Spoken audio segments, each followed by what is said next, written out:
시청자 여러분 안녕하십니까. 8월 6일 목요일장 파이널샷 시작합니다. 오늘 국내 증시 좀 약세 장세가 펼쳐지고 있습니다. 코스피는 장중에 매도 사이드카가 발동이 됐었는데요. 반도체 대형주를 중심으로 또다시 하락세가 깊어지면서 시장의 변동성이 확대되고 있습니다. 반면 코스닥은 장중에 상승과 하락을 반복하면서 800선에서 팽팽한 줄다리기를 펼치고 있는데요. 오늘 시가총액 상위 종목 가운데 SK하이닉스의 낙폭이 굉장히 두드러지는데 오히려 글로벌 IB에서는 하이닉스를 ADR에 지금 상장되어 있는 하이닉스에 대해서는 매수를 하는 것이 좋겠다라는 의견이 곳곳에서 제기되고 있습니다. 증권가 이러한 시각은 왜 나오고 있는 것이고 우리가 반도체에서 또 어떠한 투자 힌트를 얻을 수 있을까요? 마켓 네이컷을 통해서 알아보시죠. 네, 오늘 반도체 기업들의 하락세가 이어지고 있습니다. 최근에 삼성전자도 그렇고 SK하이닉스도 그렇고 박스권에서 굉장히 깊은 변동성이 나타나고 있다는 게 특징인데요. 반도체 기업들에 대한 시장에서 이탈은 지속되고 있습니다만 글로벌 IB 11곳에서 SK하이닉스에 대한 매수 의견을 제시했습니다. 특히나 반도체 기업들에 대한 시선이 이제는 돈을 잘 벌고 앞으로 성장하는 것에 더해져서 현금을 얼마큼 들고 있는 지까지도 새로운 기준이 된 것으로 보이는데요. 오늘 이 부분에 대해서 차근차근 짚어보도록 하겠습니다. 오늘 반도체 기업들에게 이렇게 주가에 영향을 줬던 대표적인 이벤트가 있었습니다. 바로 미국 증시에서 글로벌 기업들의 실적 발표가 진행이 된 것인데요. AMD 같은 경우에는 2분기 매출액이 115억 4천만 달러로 1년 전보다 50% 증가했고요. 조정 EPS 같은 경우에도 1.66달러를 기록하면서 시장 전망치를 웃돈 것으로 확인이 됐습니다. 특히나 데이터 센터의 매출이 1년 동안 2배가량 증가한 것으로 확인되면서 데이터 센터에 대한 시장 확대를 또 다시 수치로 확인할 수 있었습니다. 3분기 매출 전망치에 대해서는 130억 달러를 제시하면서 시장 전망치를 또 웃도는 매출 전망치를 내놓기도 했습니다. 샌디스크 같은 경우에도 분기 매출이 89억 7천만 달러로 1년 전보다 51%가량 두 자리대 증가세가 나타났고요. 조정 EPS도 전망치를 웃돌았고 3분기 매출 전망치 역시나 시장 기대치를 소폭 좀 이렇게 부합한 것으로 확인이 됐고 조정 EPS 같은 경우에도 지금 시장에서 예상했던 전망치를 딱 맞춘 것으로 확인되고 있습니다. 그런데 이 AMD와 샌디스크의 실적 발표가 나오고 그리고 컨퍼런스 콜에서 이야기가 나오면서 시장에서 지금 실망감이 좀 강하게 표출이 됐고 시간의 거래에서 강한 하락이 나타났는데 여기서 우리가 확인을 할 수 있는 건 2분기 매출이 잘 나왔음에도 불구하고 시장의 기대치를 높아진 이 눈높이를 더 뛰어넘는 어닝 서프라이즈를 발표하지 못했다. 그러니까 기대의 함정이 나타났다라고 볼 수 있을 것 같습니다.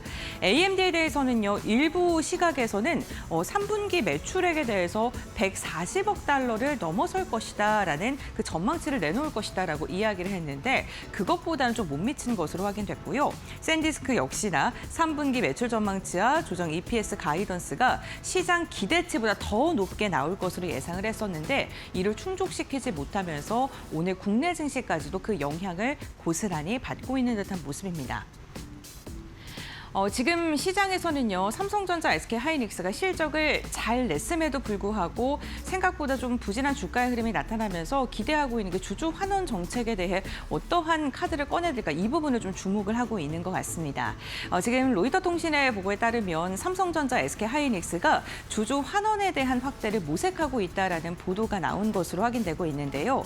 삼성전자는 지속 가능한 방식의 주주 환원을 확대하기 위한 방법을 모색하고 있다라고 이야기를 하면서 단순하게 현금을 푸는 것이 아니라 재무 건전성을 유지하면서 또 반도체 AI에 대한 투자 금액도 확보를 하고 주주 환원도 하겠다라고 이야기를 한 것으로 확인되고 있습니다.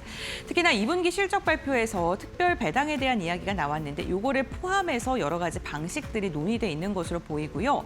현행 정책은 연간 정기 배당 9조 8천억 원가량인데 지금 이야기가 되고 있는 게 3년간 잉여 현금 흐름의 50% 환원 원칙에 대한 이야기 그리고 그 이상까지도 거론이 되고 있습니다. SK하이닉스 역시나 연말까지 구체적으로 계획을 마련하겠다라고 지금 이야기를 했고요. 의미 있는 수준으로 확대하겠다라고 입장을 밝혔는데 아직 구체적인 내용이 나오진 않았습니다. 또한 사상 최고 수준의 현금 창출 능력을 강조했는데요. 지금 영업이익률도 굉장히 좋고요. 돈을 잘 벌고 있기 때문에 계속적으로 채무는 좀 줄어들고 있고요. 현금은 늘어나고 있는 구조입니다. 현행은 고정 배당이 주당 1,500원인데 충분한 잉여 흐름이 발생했을 때 추가 환원을 검토하겠다라고 이야기를 했습니다. 지금 두 기업 모두 다 특별 배당 자사주 매입과 소각과 같이 구체적인 방식이나 규모가 어떻게 나올지 좀 시장을 주목하고 있고요. 연말에 이 배당과 관련된 환원 정책 어떻게 내놓을지 좀 주목을 해보시면 좋을 것 같습니다. 하지만 SK하이닉스가 지금 많은 현금을 보유하고 있기 때문에 배당에 대한 기대감은 더 커질 수밖에 없는 상황이기도 합니다. 그렇다 보니까 글로벌 IB에서도 지금 SK하이닉스에 대해서 긍정적인 평가를 내놓고 있습니다. 월가에서는 무려 11곳이 SK하이닉스 ADR을 매수해라라는 의견을 제시하기도 했는데요. ADR의 가격 상승이 국내 본주의 가격 상승으로 반드시 진행되는 건 아닙니다만 그래도 연동돼서 움직이는 모양새는 기대해 볼 수 있겠죠. 로젠블랙 같은 경우에는요. $320를 지금 매수 의견과 함께 가장 높게 제시하기도 했고요. 바클레이스 역시나 비중 확대 사실상 매수 의견이죠. 그러면서 $300를 제시를 했습니다. 전체적으로 글로벌 시장에서 대표하는 IB 기업들이 SK하이닉스 ADR에 대해서 긍정적인 평가를 하고 있는 것으로 확인이 됐습니다. 이렇게 재평가를 하는 근거를 보게 된다면 고부가 메모리 시장에서의 SK하이닉스의 지배력이 여전히 굳건하다라고 평가를 했고요. 빅테크 기업들과의 장기 반도체 주문에 대해서도 긍정적인 평가 이어지고 있습니다. 일각에서는 SK하이닉스에 대해서 장기 공급 제약을 먼저 진행했기 때문에 금액적으로 다른 기업들보다 손해를 볼 수도 있다라는 그런 분석들도 쏟아지고 있습니다만 아직은 장기 반도체 주문에 대해서 긍정적인 시각이 현저하게 많은 상황이기도 하고요. 그리고 2028년까지 예상 PER이 약 4배이고 미국 상장에 따른 투자자의 저변이 확대되는 것. 그러니까 미국에 있는 투자자들도 편리하게 투자를 할 수 있다는 것 또한 또 기대를 하는 부분 중에 하나였습니다. 지금 많이 좀 들으셨을 것 같은데 마이크론 수준의 밸류에이션까지 평가가 된다면 지금의 주가가 너무나도 저렴하다라고 글로벌 IB에서는 지금 동일하게 의견을 내고 있다는 것도 한번 기억을 해주시면 좋겠습니다. 특히나 이 반도체 관련된 기업들의 지금 실적이 잘 나오고 있는데 그렇다면 이 실적이 앞으로 얼마큼 더 잘 나올 것인지 기대를 할 수 있는 여러 가지 수치들이 있겠죠. 오늘은 그중에서 구리 가격 상승을 한번 짚어보고자 하는데요. 구리값이 12주 만에 최고치를 기록했다고 합니다. 뉴욕 구리 선물 시장에서 파운드당 6.7달러 정도, 그러니까 하루 만에 한 1% 이상 상승했고요. 연초 이후에 18% 이상 급등한 것으로 확인되고 있습니다.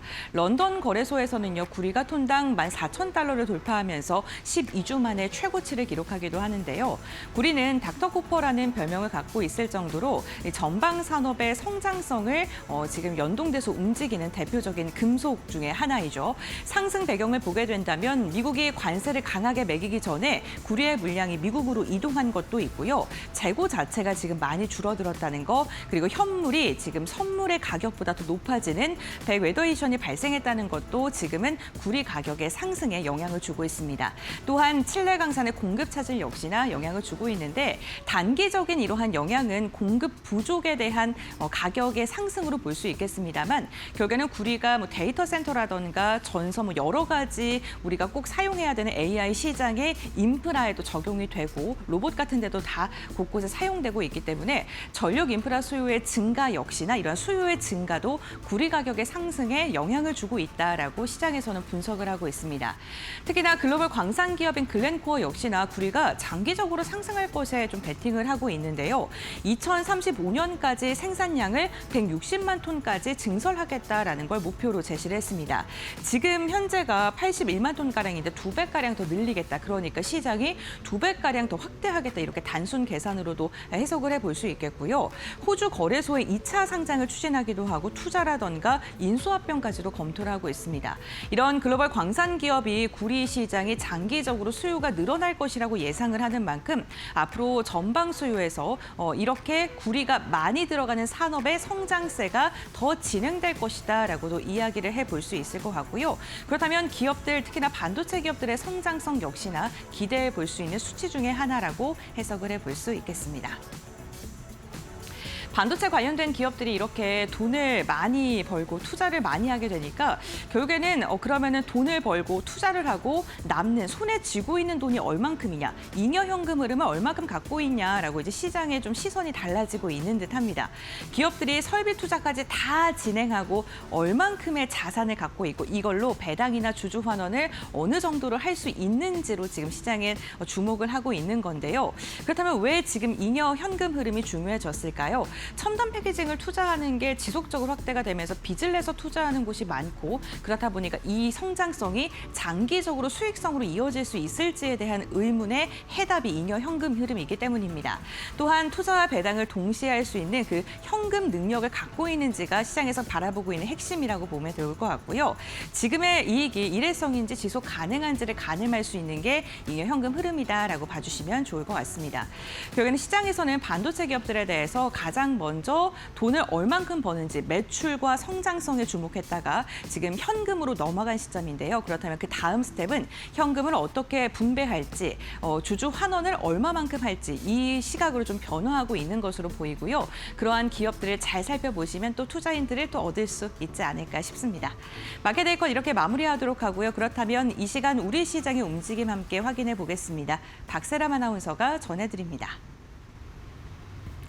뜨거웠던 시장이 오늘은 숨고르기에 들어갔습니다. 반도체 대형주를 중심으로 차익 실현의 움직임이 나오면서 오늘 코스피에서는 매도 사이드카가 발동이 되기도 했는데요. 극심한 변동성 장세가 이어지고 있는 가운데 SK하이닉스와 삼성전자의 주주 환원이 확대될 수 있다라는 로이터 통신의 보도도 나왔습니다. 과연 투자 심리가 회복될 수 있을지 지켜보셔야 할 것 같고요. 그렇다면 현재 시장 어떻게 흘러가고 있는지 확인해 보도록 하시죠. 먼저 코스피 지수의 흐름부터 살펴보도록 하겠습니다. 간밤 니증시 에서 샌디스크의 실적 발표가 나왔습니다. 시장의 가이던스를 하회하는 결과가 나오면서 시간 외 거래에서 8% 가까이 빠지기도 했습니다. 미국에서 메모리 반도체주들도 급락세를 보이면서 마감을 했는데요. 이 여파가 그대로 국내 증시에 또 미치면서 장 초반부터 삼성전자와 SK하이닉스가 하락세를 보이면서 코스피의 내림세를 주도를 했습니다. 장중에는 5% 가까이 빠지면서 오전장에서 매도 사이드카가 6거래일 만에 발동되기도 했는데요. 그 이후에도 회복하지 못하면서 현재도 4.02% 떨어지고 있습니다. 6,333.26포인트에서 지나가고 있고요. 오늘은 AI 밸류체인에 속하는 대부분의 종목들이 하락세를 보이고 있습니다. 전력 설비나 전선, 반도체 대형주를 비롯해서 대부분의 업종들이 하락세를 보이면서 오늘 코스피에 하방 압력을 가하고 있고요. 그나마 다행인 점이 있다라면은 경기 방어성 성격이 짙은 식음료라든가 화장품주를 중심으로 매수세가 들어오고 있다라는 점은 긍정적입니다. 그렇다면 코스닥 지수의 흐름도 확인해 보도록 하겠습니다.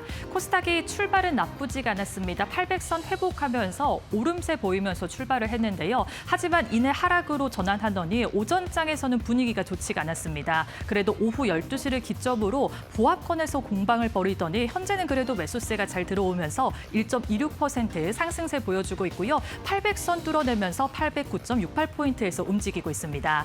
오늘 오전장에서는 이 반도체 소부장가 기술주가 조정을 받는 모습을 확인할 수가 있었는데 그래도 제약바이오단에서는 종목별로 차별화 장세가 펼쳐지고 있고요. 미용 의료기기단에서는 두 자릿수의 급등세를 보이는 종목들도 있다는 부분 확인하셔야겠습니다.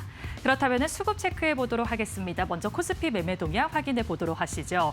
외국인이 오늘도 팔자세를 보여주고 있습니다. 2조 8천억 원 가까이 물량들을 강하게 팔아치우고 있고요. 오늘 장 초반에는 매수세 보여주다가 매도로 전환됐다는 점은 아쉽습니다. 오후장 들어서 그 매도폭 점점 더 확대하고 있고요. 기관은 현재 894억 원 팔아치우고 있습니다. 현재 매도폭이 약간 줄어들었다는 점 긍정적이고요. 개인이 오늘 사자세 보여주면서 2조 7천억 원 현재 매수세 확인되고 있습니다. 그렇다면 코스닥에서도 매매 동향 확인해 보도록 하겠습니다.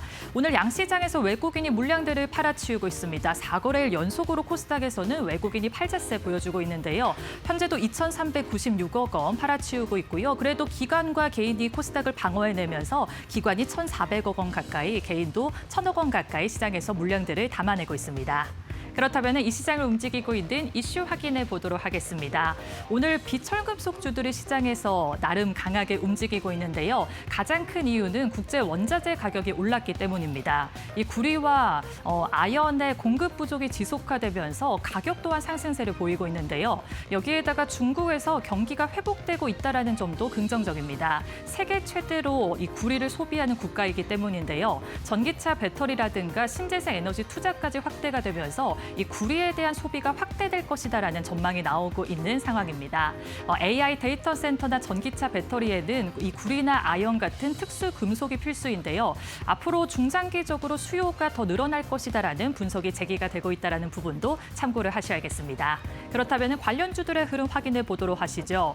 고려아연이 아연을 재련하는 사업을 하고 있는데요. 이 아연 가격이 4년 만에 최고 수준까지 도달했다라는 소식이 들려오면서 현재 14.06% 두 자릿수의 급등세를 보여주고 있고요. 이 사마알미늄은 전기차 배터리에 들어가는 알루미늄 박을 생산하고 있습니다. 현재 10.14% 빨간불 켜내고 있고요. 풍산도 5.70% 오름세 보여주고 있습니다. 삼보산업도 3.80% 시세 분출하고 있습니다.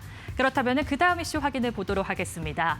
오늘 화장품주들도 시장에서 잘 움직이고 있는데요. 어제 시장에서 기대하던 APR의 실적 발표가 있었습니다. 호실적이 나왔고요. 유럽과 북미를 중심으로 판매가 급격하게 상승했다는 결과가 나왔습니다. 여기에다가 올해 목표를 이 매출액 3조 원을 돌파하겠다라는 자신감을 내비치기도 했는데요. 이에 오늘 화장품주를 중심으로 투자 심리가 살아나는 모습을 확인할 수가 있었고요. 국내 다른 화장품 기업들도 호황을 누리고 있습니다. 7월 달에는 역대 화장품 수출이 최고치를 경신했다라는 소식을 들려주기도 했는데요.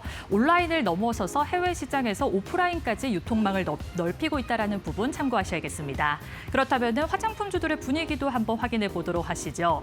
LG생활건강이 11.28% 두 자릿수의 상승세를 보여주고 있고요. 이 코스메카 코리아와 본느는 이 글로벌 브랜드의 ODM을 생산을 하고 있습니다. 본느는 현재 상한가 터치하고 있고요. 코스메카 코리아도 8.66% 오름세 보여주고 있습니다.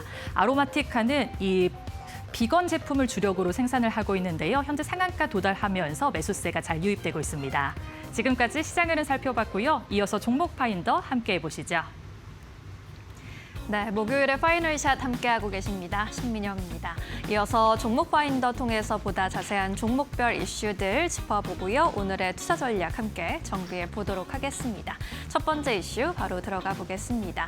국내 대표 화장품 기업들이 글로벌 사업을 확대하면서 나란히 호실적을 거뒀습니다. 아모레퍼시픽과 LG생활건강은 해외 사업 성장에 힘입어서 수익성을 끌어올렸고요. APR은 북미와 유럽을 앞세우면서 창사 이래 최대 실적 을 또다시 기록했습니다. 아모레퍼시픽과 LG생활건강 매출이 전년 동기 대비 각각 17%, 3%가량 올라갔고요. 영업이익도 60% 가까이 그리고 87%대 전년 동기 대비 성장세를 보여줬습니다.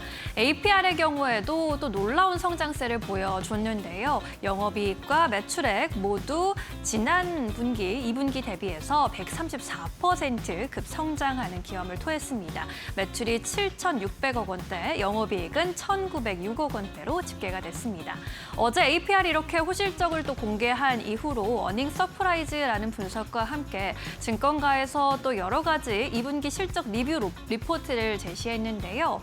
또 일제히 업사이드를 외치는 모습이었습니다. 한국증권에서 50만 원까지 목표 주가 상향하면서 북미를 넘어 유럽으로 뻗어나가고 있다면서 K뷰티 시장 내에서 독보적인 입지를 쌓아가고 있다라고 했고요. 유진투자증권에서도 53만 원까지 목표 주가 끌어올렸습니다. 특히나 APR 측에서 연간 가이던스를 상향 제시했는데요. 연간 매출 3조 원대, 또 영업이익률도 24에서 26%까지 달성이 가능하다라는 회사 측의 발표가 있었는데 이러한 가이던스를 뛰어넘는 매출 성장률이 나타날 것으로 봤고요. 특히나 4분기에는 블랙 프라이데이 효과까지 더해지면서 서프라이즈 행진 이어갈 것이라고 내다봤습니다. 하나투자증권에서도 55만 원까지 목표 주가 끌어올렸고요. 현재 모범 답안 그 자체다라면서 특히나 유럽까지 옮겨가는 성공 전략을 긍정적으로 평가했습니다. 다올투자증권에서는 오늘 나온 리포트 중에서 가장 높은 목표 주가 56만 원 제시하고 있고요. 아직도 이렇게 기회가 많다면서 특히나 물류비가 정상화되면서 하반기에는 마진 개선의 여지까지 충분하다라고 긍정적인 분석들 내놨습니다. 오늘 화장품주 분위기 전반적으로 또 좋은데요. 함께 살펴보시죠. APR 어제 막상 실적을 발표했을 때는 주가 하락세로 마감을 지었는데 오늘 그 호실적에 대한 훈풍이 주가에 반영되고 있습니다. 7% 가까운 오름세 38만 3천 원 선 지나가고 있습니다. 앞서 살펴본 LG생강, 건강 그리고 아모레퍼시픽도 좋은 흐름 보여주고 있고요. 코스메카 코리아도 9%대 급등세 94,700원 선 지나가고 있습니다. 네, 주요 화장품주 살펴봤고요. 이어서 엔터주, SM 좀 살펴보도록 하겠습니다. 다수의 증권사에서 SM에 대한 목표 주가를 하향 조정하는 움직임이 오늘 포착이 됐습니다.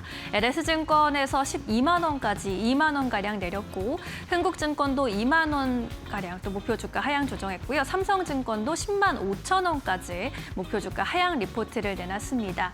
이것들을 좀 종합해 봤을 때 올해는 내년의 성장을 위한 기반을 다지는 시기로 봐야 한다면서 올해 실적 눈높이를 하향 조정한 결과로 좀 풀이가 되고 있습니다. 일단 주요 IP의 일본과 북미 활동이 좀 늘어나게 되면서 전반적인 원가 부담이 좀 늘어났다는 분석이 나왔고요. 하반기에는 대형 컴백 모멘텀도 SM에서는 제한적이다라는 의견들입니다. 또 8월에 에스파의 월드 투어가 예정되어 있는데 서구권의 팬덤을 이 월드 투어를 통해서 얼마나 확대할 수 있을지를 좀 지켜봐야 한다는 의견들이 있었습니다. 이러한 점들이 실적과 밸류에이션에 중요한 변수가 될 것이라는 전망을 제시하고 있습니다. 매출액과 영업이익률 추이를 좀 보시면요. 2분기까지 컨센서스를 부합하는 실적 내놓으면서 양호한 실적들 보여줬는데 3분기에는 매출액과 영업이익 모두 좀 감소할 것으로 보이고요. 4분기에도 견조하게 올라온다 하더라도 전체적인 실적 하향 조정세는 피할 수 없을 것이라는 의견이 나타나고 있습니다. 관련주 분위기 함께 살펴보시죠. 오늘 엔터주 안에서 CJ E&M 그리고 JYP 엔터테인먼트 3에서 4%대 강세로 좀 눈에 띄고 있고요. YG 엔터도 2%대 강세 흐름. 현재 구간 4만 원 선 위에서 움직이고 있습니다. 반면에 SM과 하이브도 1% 안팎의 오름세 움직이고 있고요. 하이브도 0.72% 강세 구간 지나가고 있습니다. 네, 이어서 마지막 이슈 들어가 보도록 하겠습니다. 정부의 로봇 산업 육성 정책이 전해지면서 오늘 관련주가 또 강세를 보이고 있습니다. 미래 핵심 분야로 꼽히는 피지컬 AI를 도약하도록 로봇 산업을 육성한다라고 밝히면서 관련주 수혜 기대감에 또 투심이 쏠리고 있는데요. 핵심 내용들을 좀 모아보자면요. 먼저 10대 주력 산업에 특화된 휴머노이드를 개발한다는 방침입니다. 자동차와 조선, 반도체, 철강 등 국내 10대 주력 산업에 필요한 작업을 수행할 수 있는 산업용 휴머노이드를 개발한다는 계획이고요. 이에 따라 제조업의 생산성 향상, 인력 부족 해소 효과가 있을 것으로 내다봤습니다. 그리고 또 시장에서 가장 주목한 부분이 AI 로봇의 연간 1,000대를 산업 현장에 보급한다는 내용이었는데요. 공장과 물류센터 등 산업 현장에 AI 로봇을 매년 1,000대 순으로 보급한다고 하면서 정부가 주도하는 초기 수요를 창출할 수 있을 것으로 기대가 됩니다. 스마트 팩토리와 산업용 로봇 시장이 확대되고 자동화가 가속되는 그런 효과들을 기대하고 있습니다. 또한 AI와 로봇의 융합까지 강조를 하면서 스스로 판단하고 작업하는 AI 기반의 로봇 육성이 있을 것으로 보이고요. 고부가 가치 제조, 경쟁력을 확보하는 데 주력할 것으로 보입니다. 이에 따라 궁극적으로 또는 차별화된 로봇 생태계를 구축하면서 개발 기업과 부품 기업, 수요 기업이 함께 참여하는 산업 생태계를 조성한다는 방침인데요. 이에 따라 우리나라 로봇 산업의 글로벌 경쟁력을 강화시키면서 휴머노이드 기업, AI 소프트웨어 로봇 부품주까지 수혜가 기대된다라는 분석들 나옵니다. 오늘 관련주도 함께 반응하고 있는데요. 함께 보시죠. 로봇주 전반적으로 시세 좋습니다. 클로봇이 12% 급등세 나타나면서 31,900원까지 올라와 있는 모습. 로보스타, T로보틱스 같은 코스닥 기업들도 견조한 흐름입니다. 레인보우 로보틱스도 오늘 장중에 등락을 반복하다가 오후장에서는 상승으로 좀 방향성 잡고 있고요. 49만 3천 원 선 지나가고 있습니다. 네, 이슈가 있는 종목들 위주로 먼저 살펴보셨고요. 오늘 시장에서 또 놓치지 말아야 할 종목들 살펴보도록 하겠습니다. 오늘은 이데일리 박근호 전문위원 함께합니다. 어서 오십시오. 네, 이어서 오늘 위원님이 골라주신 특징주들도 찾아볼게요. 첫 번째 종목 바로 열어보겠습니다. 네, 고려아연입니다. 경영권 갈등이 또 격화하고 있다는 뉴스가 나왔고요. 역대 최대 반기 실적을 발표하기도 했습니다. 주가 급등하면서 6거래일 연속 상승세 이어가고 있네요. 오늘 고려아연 또 시세 분위기 어떻게 보고 계실까요? 네. 자, 고려아연 오늘 시장이 안 좋은 가운데에서 실적이 주가 흐름에 한몫 단단히 좀 하고 있죠. 바로 이제 주식을 하는 맛이 이런 게 있어야 되죠. 실적이 잘 나왔을 때 주가가 시장에서 반응을 하는, 이게 이제 실제적으로 우리가 분석을 하는 이유죠. 우리가 분석을 주식을 할 때 왜 분석을 하겠어요? 이 기업이 실적이 좋아질 것인가? 실적 대비해서 지금 저평가인가, 이런 것들을 이제 하는 게 분석인데, 실적이 잘 나왔을 때 주가를 시장에서 인정을 해주고 급등이 나왔을 때 나름대로 이제 주식하는 어떤 보람을 느낀다, 이렇게 좀 표현할 수 있겠습니다. 오늘 고려아연 쪽에서 노이즈라고 할 수는 없는 부분이긴 합니다만, 아마 이 뉴스가 실적보다도 더 많은 부분을 차지하고 있는 것 같아서 한번 그 부분 한번 체크를 해보도록 할게요. 이제 고려아연이 미국에 만든 이제 통합 재련소가 있는데, 그 재련소 이름이 크루서블이에요. 크루서블. 근데 지금 경영권 분쟁을 하는 것은 고려아연이랑 영풍, MBK가 이제 같이 먹고 이제 고려아연이랑 이제 싸우고 있는 상황인데, 이 영풍과 MBK가 이 크루서블과 관련돼서 인터넷에 도메인도 등록을 해놓고 이 이름 쓰면서 이제 테네시에 공장이 있으니까 테네시 주 정부 관계자도 립세션에 초대를 하고 해서 이제 고려아연이 지금 굉장히 화가 많이 났죠. 우리가 직접 한 게 아닌데 니네가 왜 크루서블이라는 이름도 쓰고 이걸로 인해서 또 인터넷 주소도 도메인도 먼저 선점을 하고 왜 그러는 거냐라고 해서 고발을 좀 한 걸로 전해지고 있는데, 네. 9월 9일이 지금 임시 주총이에요. 그래서 그 부분에서 어떤 식으로 해결이 될지 모르긴 하겠습니다만은, 사실 주주들 입장에서는 이 고려아연과 영풍 MBK 쪽과의 어떤 이런 경영권 분쟁 이슈가 좀 잘 풀리기를 바라지는 않을 것 같아요. 제가 봤을 때는. 이 경영권 분쟁 이런 게 이슈가 있을 때마다 주가가 올라가는 것은 사실 사실이니까, 그렇죠. 그래서 주주들 입장에서는 좀 더 좀 싸웠으면 좋겠다라고 생각을 할 수 있는데, 일단 잘 해결되길 바라고요. 실적으로 한번 넘어가서 고려아연이 사실 자산주로서 실적이 상당히 안정된 기업으로 좀 유명하죠, 시장에서는. 근데 올해 영업이익을 제가 봤을 때는 2조 원대가 거의 좀 담보가 돼 있는 것 같아요. 일단은 2분기 영업이익만 거의 6천억에 가까워 5,800억이 넘었었으니까 전년도 대비해서 126%. 자, 고려아연이 무슨 반도체 만드는 기업도 아니고 어떻게 영업이익이 120%가 넘게 이제 분기가 올라갈 수 있는지, 전분기 대비해서, 전년 분기 대비해서. 일단 귀금속 쪽이 상당히 좀 많은 좀 도움이 됐죠. 이제 금이랑 은이 지금은, 금도 지금 한 고점 대비해서 한 20% 이상 내려오긴 했었습니다만은 2분기 때 한참 고점을 유지를 했기 때문에 그 부분이 이제 고려한 실적에 상당히 많은 어떤 실적 견인 요인이었다. 2분기에 또 배당으로 5,000원 결의가 됐기 때문에 5,000원, 125만 원짜리가 5,000원 배당이 뭐냐라고 하실 수도 있긴 합니다만은 2분기 배당은 5,000원이니까 낮은 건 아니죠. 자, 차트 잠깐 보면서 전반적인 느낌 한번 체크를 해보도록 하겠습니다. 네. 자, 지금 고려아연이 24년도 말 정도에 4분기 때 경영권 이슈를 굉장히 크게 급등을 하긴 했었습니다만, 실질적으로 고려아연과 영풍의 경영권 지분 싸움은 23년도에도 뉴스나 언론 보도로 상당히 많이 나왔었어요. 심지어 24년도 1분기, 2분기 때도 고려아연이랑 영풍이랑 경영권 분쟁한다 많이 나왔었는데, 굉장히 1년 이상 끌다가 이제 그 부분들이 시장에서 이슈화가 되면서 주가가 엄청나게 올랐죠. 사실 그 전까지는 고려아연은 굉장히 좋은 기업이지만 뭐 안정된 기업이지만 큰 매력을 시장에서 어필을 못하기 때문에 주가 흐름 보시면 아시겠습니다만 사실 움직임이 별로 없었죠. 실질적으로는 최근에는 이제 어떤 경영권 이슈가 고려아연 같은 기업 좋은 기업이 있었구나라고 이제 시장에서 어필이 된 거죠. 오늘 주가 흐름 상당히 좀 좋고 이게 이제 연결돼 나갈 수 있을지 한번 수급으로 한번 판단을 해봐야 되는데 수급이 상당히 좀 재밌죠. 빨간색 선으로 표시되어 있는 외국인 수급 보면 이제 매도 안 나오고 플랫하게 그냥 가고 있습니다. 사지도 않고 팔지도 않고 이제 다른 표현으로는 팔 물량이 없는 것 같아요. 근데 거기에서 기관 투자자들이 6월 달서부터 순매수 전환하면서 주가 흐름에 이제 저점은 좀 약간 늦게 잡았습니다. 기관 매수 전환된 거 대비해서는 좀 정리를 하면 지금 시가총액 26조 원이고 올해 한 2조 원 정도 넘는 영업이익을 예상을 한다라고 했을 때 뭐 사실 퍼가 어떤 뭐 이런 테크 기업이나 이런 성장주는 아니긴 합니다만은 과거의 고려아연의 어떤 실적을 훨씬 뛰어넘는 퀀텀 점프의 실적이기 때문에 그래도 윗방향을 충분히 좀 열어놓고 보는 게 낫지 않을까라는 판단입니다.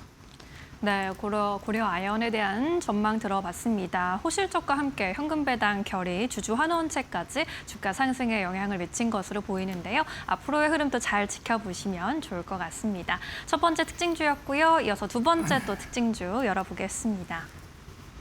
파두 살펴보겠습니다. 오는 2028년 7세대 솔리드 스테이트 드라이브 SSD 컨트롤러 샘플을 고객사에 전달한다는 계획 밝히면서 어제장에서는 또 강세를 마감을 했는데 오늘은 또 급락 전환하네요. 하루 만에 급락 전환하면서 장중에 6만 원 선 아래로 좀 떨어지기도 했습니다. 파두 이 변동성은 좀 어떻게 해석해 보는 게 좋을까요?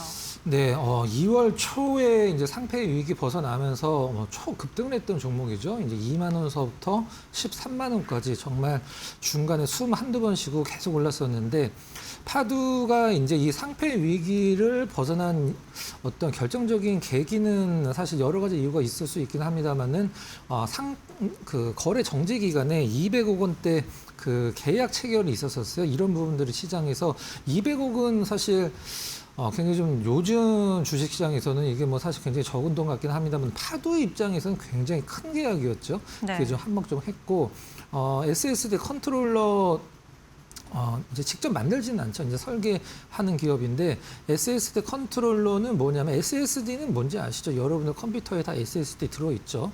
과거의 하드디스크죠. 그 컨트롤러는 이제 어떤 데이터가 들어오면 정보가 들어오면 그거를 어디에다 저장을 하고 그다음에 일단 밖에서 불러오면은 다시 이제 그 데이터를 꺼내주고 이제 관리를 하는 SSD의 어떤 두뇌 역할을 하는 게 이제 SSD 컨트롤러인데 파두가 지금 SSD 컨트롤러에서 이제 다크호스로 좀 올라가고 있긴 합니다만은 여러분들 아마 그 마벨이라는 기업 아실 거예요. 이제 미국 기업이죠. 시가총액 상당히 크죠. 그 기업도 한 260억 정도 되는데 이 마벨이 이 SSD 컨트롤러 원래 대장 기업이죠.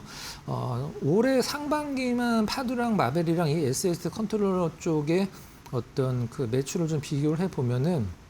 실질적으로 일단 마벨 쪽에서 전부 다 SSD 컨트롤러가 아니라 이 데이터 센터 쪽만 같이 묶어서 보면 한 8조 원 정도 매출이 나왔는데 파두는 상반기 때 1,300억 정도 나왔죠. 물론 뭐 시가총액이나 여러 가지 비교를 하긴 힘들긴 합니다만 그래도 이 파두 같은 경우는 이 SSD 컨트롤러 쪽에서 상당히 급성장하는 뭐 기업 중에 가장 뭐 원탑이라고 시장에서 인정을 해주고 있는 기업이긴 하죠.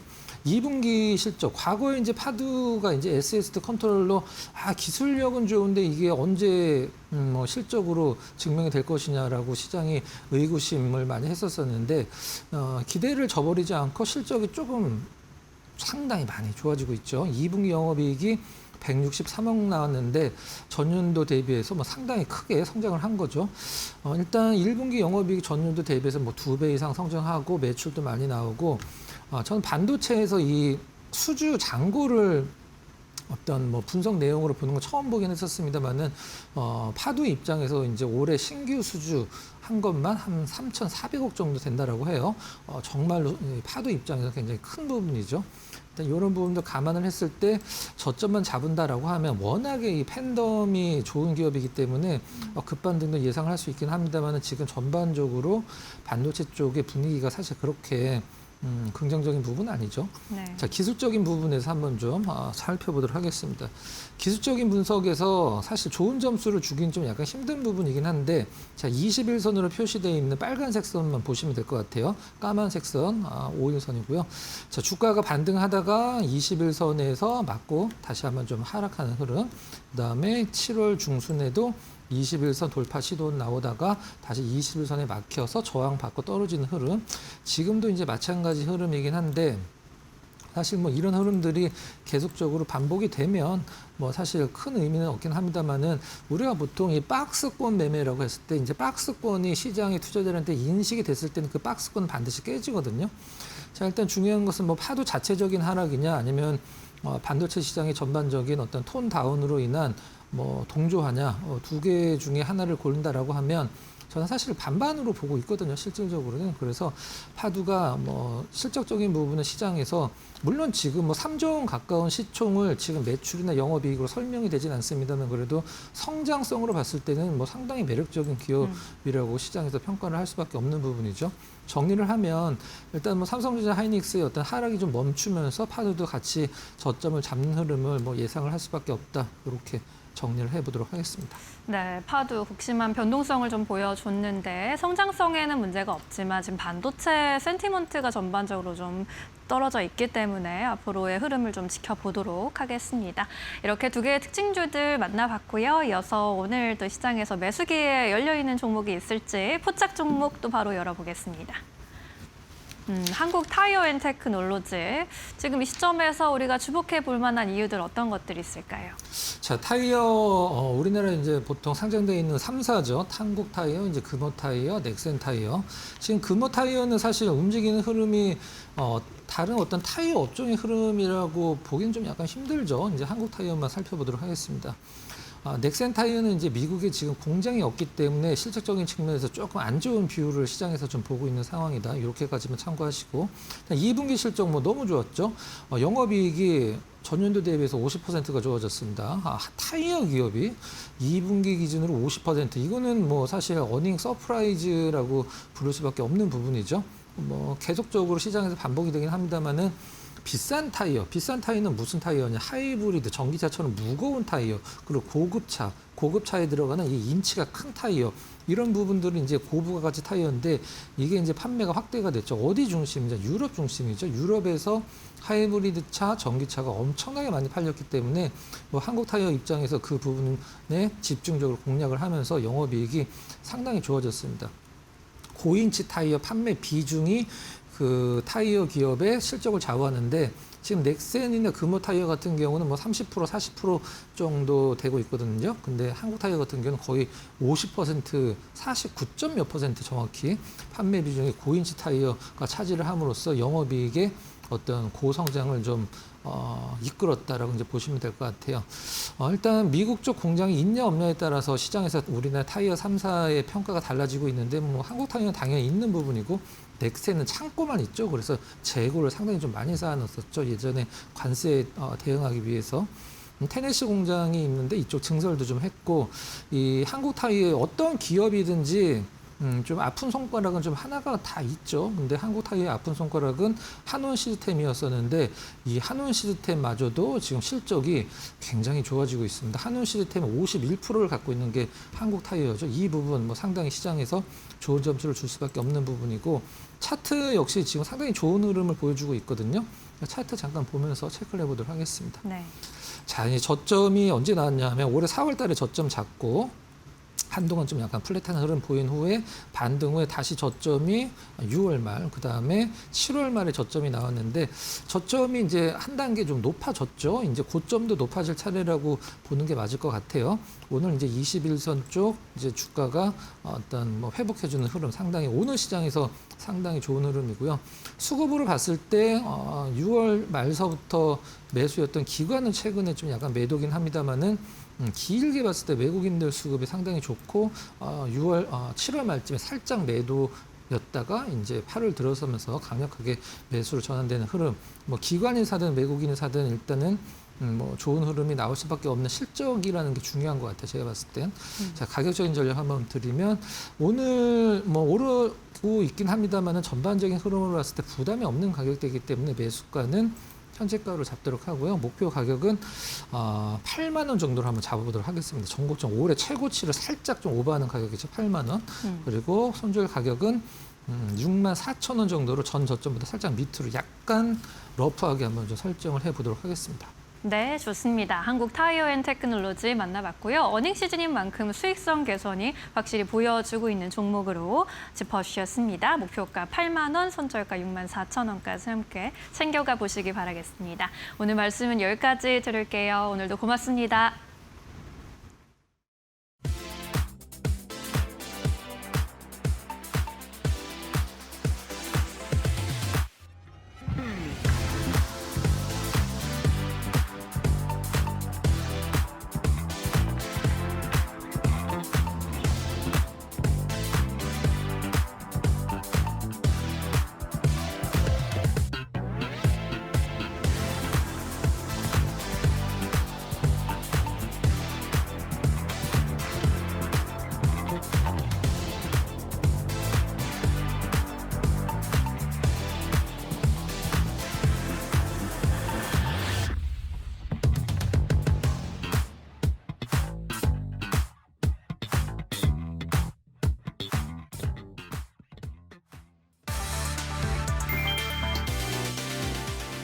삼성전자와 SK하이닉스가 사상 최고 수준의 현금을 바탕으로 대규모 주주 환원에 나설 예정이라고 로이터 통신이 보도했다. 반도체 호황으로 곳간을 꽉 채운 두 공룡이 본격적인 현금 풀기에 돌입했다. 삼성전자는 성장 재원을 확보하는 동시에 지속 가능한 주주 환원 대책을 모색하고 있다고 밝혔다. 이미 올해 특별 배당을 포함한 구체적인 실행 방안을 이사회에서 논의 중이다. 시장에서는 차기 주주 환원 정책의 규모가 역대급이 될 것으로 전망했다. SK하이닉스 역시 연말까지 의미 있는 수준의 추가 주주 환원 계획을 확정할 예정이다. 압도적인 현금 창출력을 바탕으로 투자와 재무 건전성, 주주 가치를 동시에 잡겠다는 전략을 세웠다. 추가 주주 환원을 위한 다양한 옵션을 다각도로 검토하고 있다고 강조했다. 국내 반도체 양대 산맥이 선보일 파격적인 주주 환원책에 증권가의 시선이 집중되고 있다.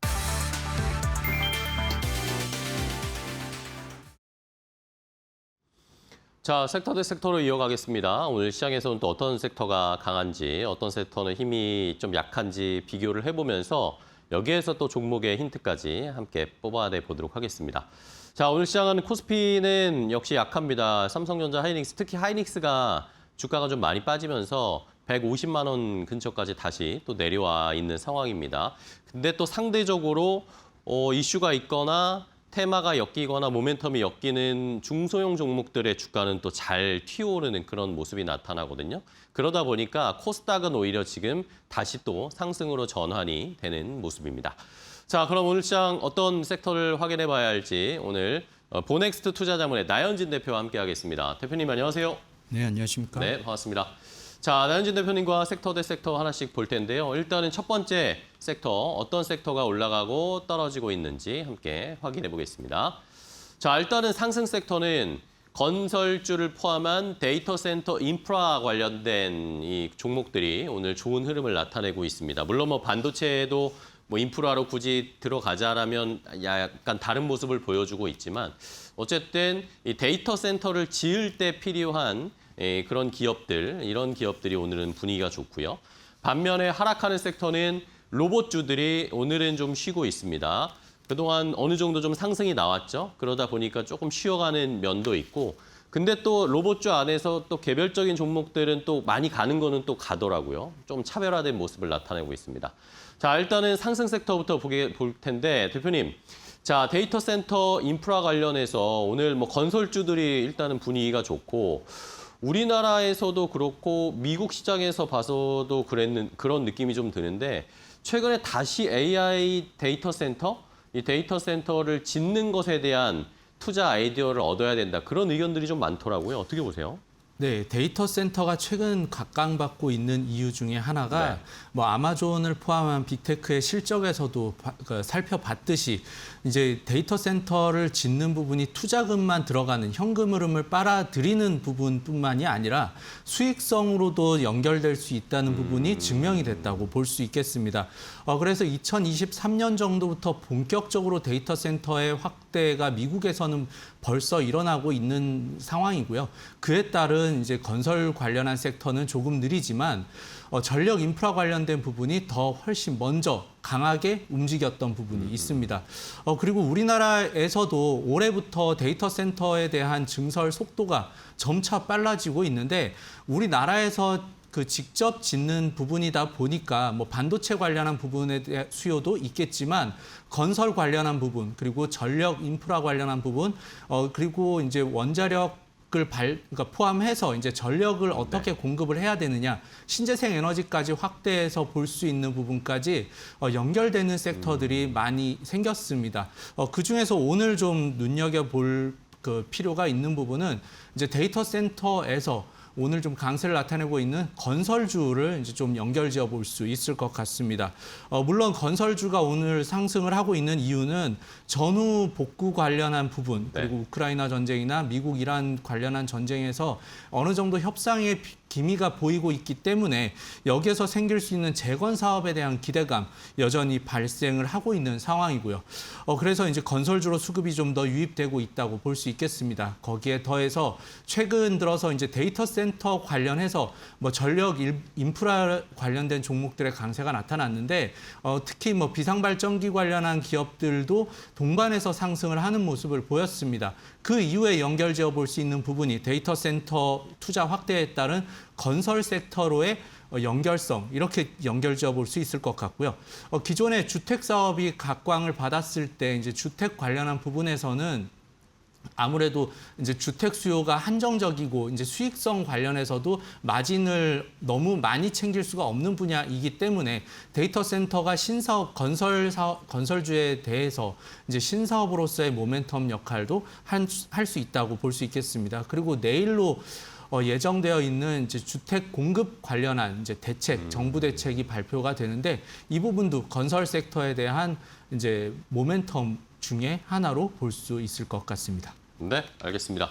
자, 건설주는 뭐 지금 좋은 모멘텀들이 주변에 3개, 4개 막 상존하고 있습니다.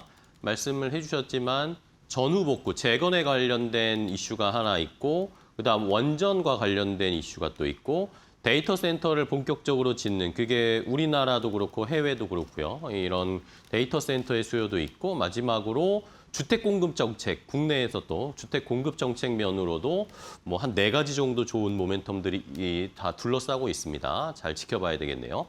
자, 상승 섹터는 건설주 위주로 좀 체크를 해봤고요.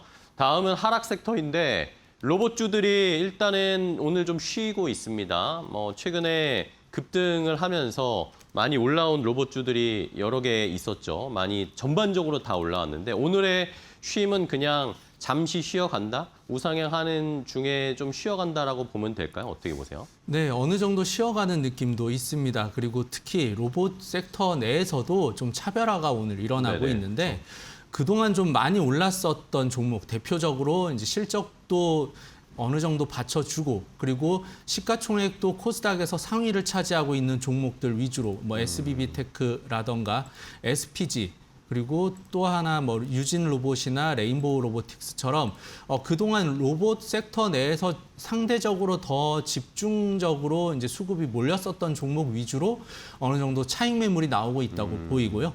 그리고 그 외에 뭐 클로봇이라던가 이제 다른 이제 중소형 로봇단에서의 이제 상승 흐름은 계속해서 이어지고 있습니다. 그래서 그동안 시장을 이끌어왔던 로봇주의 이제 대장격인 종목들 위주로 차익 매물이 나오고 있고 이제 순환매가 조금 일어나고 있다라는 측면에서 이제 볼 수 있을 것 같습니다. 로봇 섹터 자체가 아무래도 이제 아직까지는 양산을 앞두고 있다던가 뭐 실적 기여도가 확인이 돼야 되는데 이러기까지의 시간이 좀 걸릴 수 있기 때문에 현재의 높은 밸류에이션은 이제 주가가 좀 올라오면 다시 또 부담이 될 수 있는 상황이 됩니다. 그리고 현 시점에서 기준으로 오늘 장만 놓고 보면 수급도 이제 뭐 앞서 말씀드렸던 건설주라던가 뭐 반도체 관련해서도 일부 선별적인 종목들 위주로 이제 수급이 좀 더 분산되기 시작하면서 그동안 로봇에 몰렸었던 단기적인 수급이 어느 정도 이탈이 나올 수 있다. 그 수급의 순환매 정도로 상대적 약세로 볼 수 있을 것 같습니다. 휴머노이드 로봇이랑 이제 뭐 피지컬 AI 관련해서 이제 중국이 차지하고 있던 비중이 그 한 85% 정도가 되는데 여기에 대한 이제 제재가 미국에서도 시작될 수 있다고 기대감이 들기 때문에 이에 따른 반사 이익은 우리나라 기업들이 가져갈 가능성 상당히 높은 상황입니다. 순환매 차원 그리고 단기 급등에 따른 차익 매물은 나올 수 있지만 로봇 섹터 내에서도 순환매가 일어나고 있다는 점은 긍정적으로 볼 수 있다는 점도 함께 살펴봐야 될 것 같습니다. 네, 알겠습니다. 자, 일단은 뭐 시장이 조금 이 지난주에 충격에서 벗어나면서 순환매가 돌고 있는데 로봇 안에서도 이제 순차적으로 좀 올라갔다가 쉬는 이런 패턴들이 보이고 있습니다. 오늘 하락하는 섹터 뭐 많이 떨어지진 않고 있고요. 좀 쉬어가는 섹터로 로봇주들을 살펴봤습니다. 자, 그럼 이 가운데서 건설주에 뭐 이번 주에 관심이 많이 쏠리더라고요. 이 건설주 중에 좀 괜찮은 종목, 지금이라도 좀 저희가 공략해볼 만한 종목으로 어떤 건설주 볼 수 있을까요? 네, 건설주 중에서는 GS건설을 탑픽으로 GS건설? 네. 최근 흐름에서 탑픽으로 꼽아 보겠습니다. GS건설 같은 경우가 최근에 앞서 말씀드렸던 이제 건설, 데이터 센터 관련한 인프라의 주목을 받고 있다고 말씀을 드렸는데 GS건설이 하고 있는 부분, 이제 대규모 AI 데이터 센터에 대한 이제 건설 부문에서 이제 선두에 나서고 있는 상황입니다. 현 시점에 동해에 이제 데이터 센터를 1기가와트 이상으로 이제 지으려고 계획을 하고 있고 올해뿐만 아니라 내년 정도까지 이제 그리고 2028년 정도까지 계획된 부분 그리고 1.2기가와트 그리고 그 이후에 2030년까지 그만큼을 또 추가적으로 짓겠다는 계획까지도 세우고 있는 상황입니다. GS건설 같은 경우에 GS건설의 이제 자회사 중에 이제 자이 CNA를 통해서 데이터 센터 건설에 대한 수주를 확대하고 있다는 부분도 GS건설 입장에서 상당한 긍정적인 요소가 될 수 있을 것 같습니다. 최근 들어서 주택 건설 관련한 부분에서 작년에 3위까지 내려갔던 부분이 이제 올 상반기에 2위로 올라서면서 그동안 뭐 철근을 빼먹었다 뭐 이런 부분으로 인해서 이제 자이의 이미지에 대한 이제 손상 그리고 GS건설의 순위가 조금 내려갔던 부분이 있었는데 이 부분에 대한 만회도 계속해서 하고 있는 상황으로 이제 순위가 올라가고 있고요. 그리고 거기에 더해서 데이터 센터 모멘텀을 가장 강하게 받아갈 수 있는 건설주로 이제 GS건설을 꼽아 보겠습니다. 네, 좋습니다. 자, 건설주 아까도 말씀드렸지만 좋은 모멘텀들이 지금 굉장히 많은데 GS건설은 또 이 여러 가지 모멘텀들이 또 복합적으로 여러 가지가 함께 걸칠 수 있는 그런 종목으로 볼 수 있겠습니다. 자, GS건설 건설주 중에 탑픽으로 잘 살펴보시기 바랍니다. 자, 이번에는 또 다음 섹터 대 섹터 이어가겠습니다. 또 어떤 섹터는 강하고 어떤 섹터는 지금 조금 힘이 약한지. 자, 두 번째로 강한 이제 비철금속 쪽을 좀 보겠습니다. 오늘 고려아연도 주가가 좋고 최근에 뭐 구리 가격도 다시 좀 올라가려는 모습이 보이고 있고 일각에서는 우리가 한동안 또 너무 관심권 밖에 뒀던 금, 은 같은 투자도 이제는 조금 봐야 되지 않냐라는 그런 의견들도 좀 나오더라고요. 저도 체크를 해봤는데 그런 취지에서 오늘 비철금속 섹터를 좀 첫 번째 확인을 해보도록 하겠습니다. 자, 오늘 뭐 고려아연 뭐 개별적인 또 이슈가 있기도 하지만 이 비철금속 쪽은 사실 투자하기가 쉽진 않아요. 개인 투자자분들이. 그래서 이거 어떻게 전략을 짜면 좋을까요? 네, 아무래도 이제 그 금 가격이나 아니면 구리 가격에 연동되는 모습을 나타내고 있어서 유가 관련주를 투자하듯이 이제 비철 금속 관련한 부분도 투자가 상당히 난이도가 있는 편입니다. 이 부분에 대해서는 금 가격이 전일 이제 미국 선물 시장에서 이제 많이 급등을 했기 때문에 여기에서 연결지어 볼 수 있는 종목들 고려아연이나 IT생 글로벌 같은 종목들이 이제 오늘 시장에 반응을 하기 시작했고요. 네. 그렇지만 역으로 이제 또 금 가격이 하루 오르다가 또 하루 빠지게 되면 또 내일은 또 약한 모습을 나타낼 수 있다는 점에서 이제 투자의 후행적인 투자가 되기 때문에 이제 그 투자의 난이도가 좀 높다고 볼 수 있겠습니다. 그렇지만 이제 비철금속 관련한 부분에 대한 시세 흐름을 좀 살펴보자는 차원에서 특징 섹터로 말씀을 드립니다. 먼저 금과 은 가격에 대해서 이제 금은 가격이 상당히 많이 내려왔었습니다. 작년 연말 그리고 올 초까지만 해도 금은 가격에 대한 상승이 굉장히 두드러지게 나타났었는데 여기에서 하락폭이 3, 4개월 이상 계속 진행이 되면서 금과 은에 대한 투자가 한풀 이제 꺾이게 되면서 좀 시들해졌던 측면도 있었습니다. 그럼에도 불구하고 최근 이제 바닥을 잡고 올라오고 있는 상황 그리고 안전자산에 대한 강세로도 이제 볼 수 있어서 여기에서 생길 수 있는 금속에 대한 메리트도 조금 더 가격에 반영될 수 있다고 볼 수 있겠습니다. 투자 심리가 조금 개선됐다고 볼 수 있고요. 그리고 고려아연이나 이제 앞서 말씀드렸던 IT생 글로벌을 제외하고 이제 구리 가격에 대해서도 구리가 가장 영향을 많이 미칠 수 있는 부분은 산업재 관련해서 이제 전선 수요의 증가 그리고 전력 인프라에 대한 투자 증가로 인한 이제 구리 가격의 상승이 이제 예상이 되고 있는데 여기에서 생길 수 있는 수혜, 뭐 풍산이라던가 뭐 KBI 메탈 같은 경우가 조금 더 민감하게 움직이고 있는 상황입니다. 앞으로도 뭐 데이터 센터에 대한 투자라던가 전력망 투자는 확대가 될 수 있어서 구리에 대한 수요도 지속적으로 증가할 가능성 예상해 볼 수 있겠습니다. 이런 측면까지 다 고려를 해본다면 원자재 관련주에 대해서는 원자재 관련주 섹터를 투자하기보다도 이제 관련 상황, 산업에 대한 흐름을 살펴보기에 가장 좋은 섹터로 판단해 보겠습니다. 네, 알겠습니다. 자, 아무래도 뭐 이 구리, 뭐 금, 은, 원유 이런 투자는 쉽지가 않다. 뭐 말씀도 해주셨지만 사실 따라가긴 쉽지 않은데 시장의 분위기를 파악을 하고 또 여기에서 파생되는 다른 투자 전략을 세우는데 시금석으로 좀 활용할 필요는 있다라는 의견으로 오늘 강세를 보이고 있는 비철금속 섹터를 체크를 한번 해봤습니다. 자, 이번에는 광통신 장비 하락하는 섹터인데 어제 반짝 또 오르더니 이게 또 하루 만에 또 좋지 않은 뭐 쉬는 모습을 나타내고 있습니다. 이 광통신 쪽도 워낙 아직까지는 테마성이 너무 짙다 보니까 변동성이 좀 심한데 대표님은 어떻게 보고 계세요? 네, 로봇과 상승했던 흐름이 좀 비슷한 흐름이었는데요. 네. 이제 광통신을 포함한 광케이블 관련한 장비 그리고 통신 장비 쪽에서 이제 미국에서 중국산 이제 통신 장비에 대한 제재를 시작할 가능성이 이제 내보이면서 네. 내비치면서 여기에서 반사이익을 받을 수 있는 우리나라 국내 기업들의 이제 주가가 좀 더 빠르게 민감하게 움직였던 부분이 있습니다. 그렇지만 로봇과는 또 다르게 봐야 되는데 로봇은 실제로 이제 매출 그리고 양산 관련한 부분의 기대치가 좀 더 높은 상황이고요. 그렇지만 이제 그에 비해서 이제 통신 장비 관련한 부분은 제재를 시작할 수 있다는 그 뉴스로 인한 이제 단기적인 상승세, 이벤트성으로 이제 이슈에 대해서 반응을 했던 부분이기 때문에 오늘 좀 그 흐름이 좀 약하게 나타나고 있는 것 같습니다. 최근에 뭐 실적 개선 속도보다 이제 주가가 좀 더 빠르게 이제 상승했던 부분도 있고 그리고 또 한 가지가 스페이스X의 실적 발표에서도 보듯이 스타링크의 실적이 상당히 좋게 나오고 있습니다.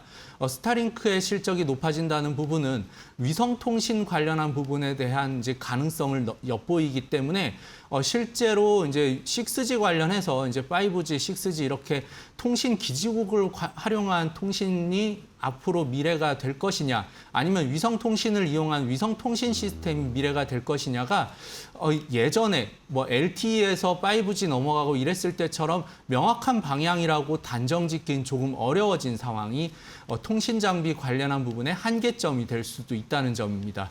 그리고 거기에 덧붙여서 우리나라 종목들 관련해서 미국 시장에서 과연 어느 정도의 마켓시어를 가져갈 수 있느냐 이런 부분에 대해서도 아직까지는 뭐 의심이 좀 더 큰 상황이기 때문에 실적으로 바로 연결되고 뭐 이제 추세가 상방으로 확연하게 이제 잡힌다라고 단정 지어 볼 수 없다는 점에서 이번에 특징주 하락 섹터로 잡아봤습니다. 네, 알겠습니다.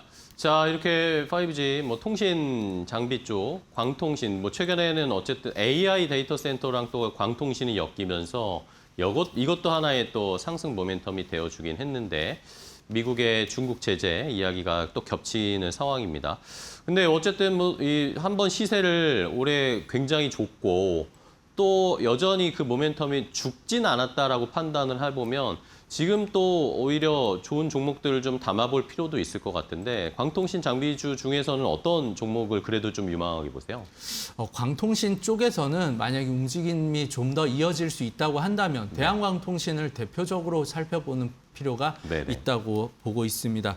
아무래도 대한광통신 같은 경우에 최근에 AI 데이터 센터 그리고 북미 광통신 시장에 직접 진출을 했기 때문에 이 부분에 대한 기대감 단기적으로는 좀 더 추가적으로 이어볼 수 있다고 예상해 볼 수 있겠고요. 그리고 실적 개선 속도에 비해서 이제 주가가 조금 빠르게 올랐던 부분은 있지만 광섬유 그리고 광 케이블 관련해서는 이제 데이터 센터 향뿐만 아니라 해저 케이블 관련한 부분에 대해서도 광섬유에 대한 수요가 좀 더 증가할 수 있다는 부분까지 장기 성장성으로도 이제 유효한 측면은 있습니다.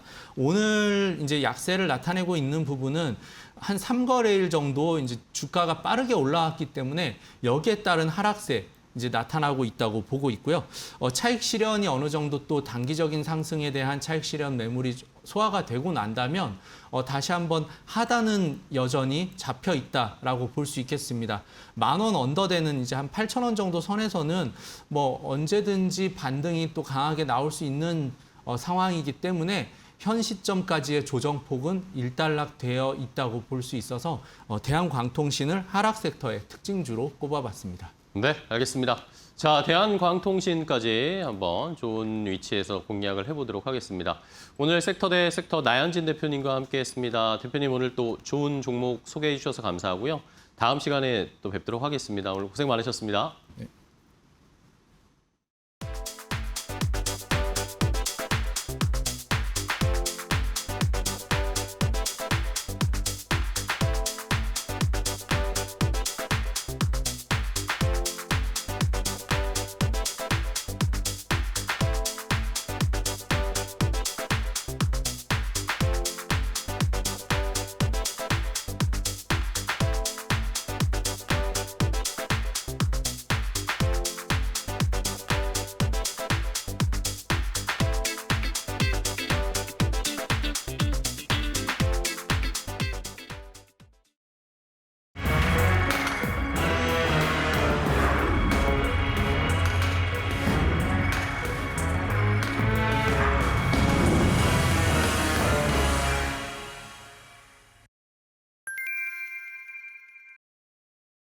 로봇이 집게손을 이용해 물티슈를 건넵니다.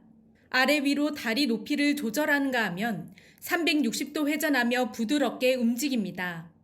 에브리봇이 산업 현장 투입용으로 개발 중인 휴머노이드 로봇입니다. 여기에는 회사가 로봇 청소기를 통해 10년 넘게 쌓아온 AR 자율주행 모듈과 로봇의 눈과 두뇌를 연결하는 AR 칩이 탑재됐습니다. 주변 환경을 스스로 인식하고 최적의 이동 경로를 찾아 장애물을 피해 움직이는 것이 핵심입니다. 단순하게 이동하는 게 아니라 슬라임이라는 그 자율주행을 기초로 해서 이 로봇이 현재 어디에 있고 그다음에 내가 처한 이 환경 자체가 어떠한지 지도를 그리는 거고 그다음 그 지도 안에 있는 장애물을 센싱해서 회피와 그다음 특정 목적의 행위를 하는 것이 에브리봇은 고령화 시대를 겨냥해 헬스케어 시장으로도 사업을 확대합니다. 국내 시니어 산업 규모는 2020년 72조 원에서 2030년 168조 원까지 성장할 것으로 전망됩니다. 회사는 전동 휠체어와 의료용 스쿠터에 AI 자율주행과 건강진단 기능을 접목해 처별화에 나선다는 전략입니다. 예를 들어 앉아서 이동할 때 그 사람의 건강 관련된 부분을 특정 자그마한 디바이스를 이용해서 평가할 수 있다라든지 또는 뭐 안면 인식을 통해서 그 사람의 어떤 여러 가지 건강 상태를 뭐 평가해 볼 수 있다라든지 결국은 이동체만 하는 게 아니고 그 이동체에 어떠한 컨텐츠를 담아주느냐가 관건일 것 같아요. 에브리봇은 올해를 실적 반등의 원년으로 보고 있습니다. AI 자율주행 모듈과 로봇 청소기 신제품, 의료용 모빌리티를 앞세워 올해 매출을 전년보다 70% 이상 늘리겠다는 목표입니다. 로봇 청소기로 시작한 기술이 휴머노이드와 헬스케어로 확장되며 에브리봇은 피지컬 AI 플랫폼 기업으로의 전환에 속도를 내고 있습니다. 이데일리 TV 이지은입니다.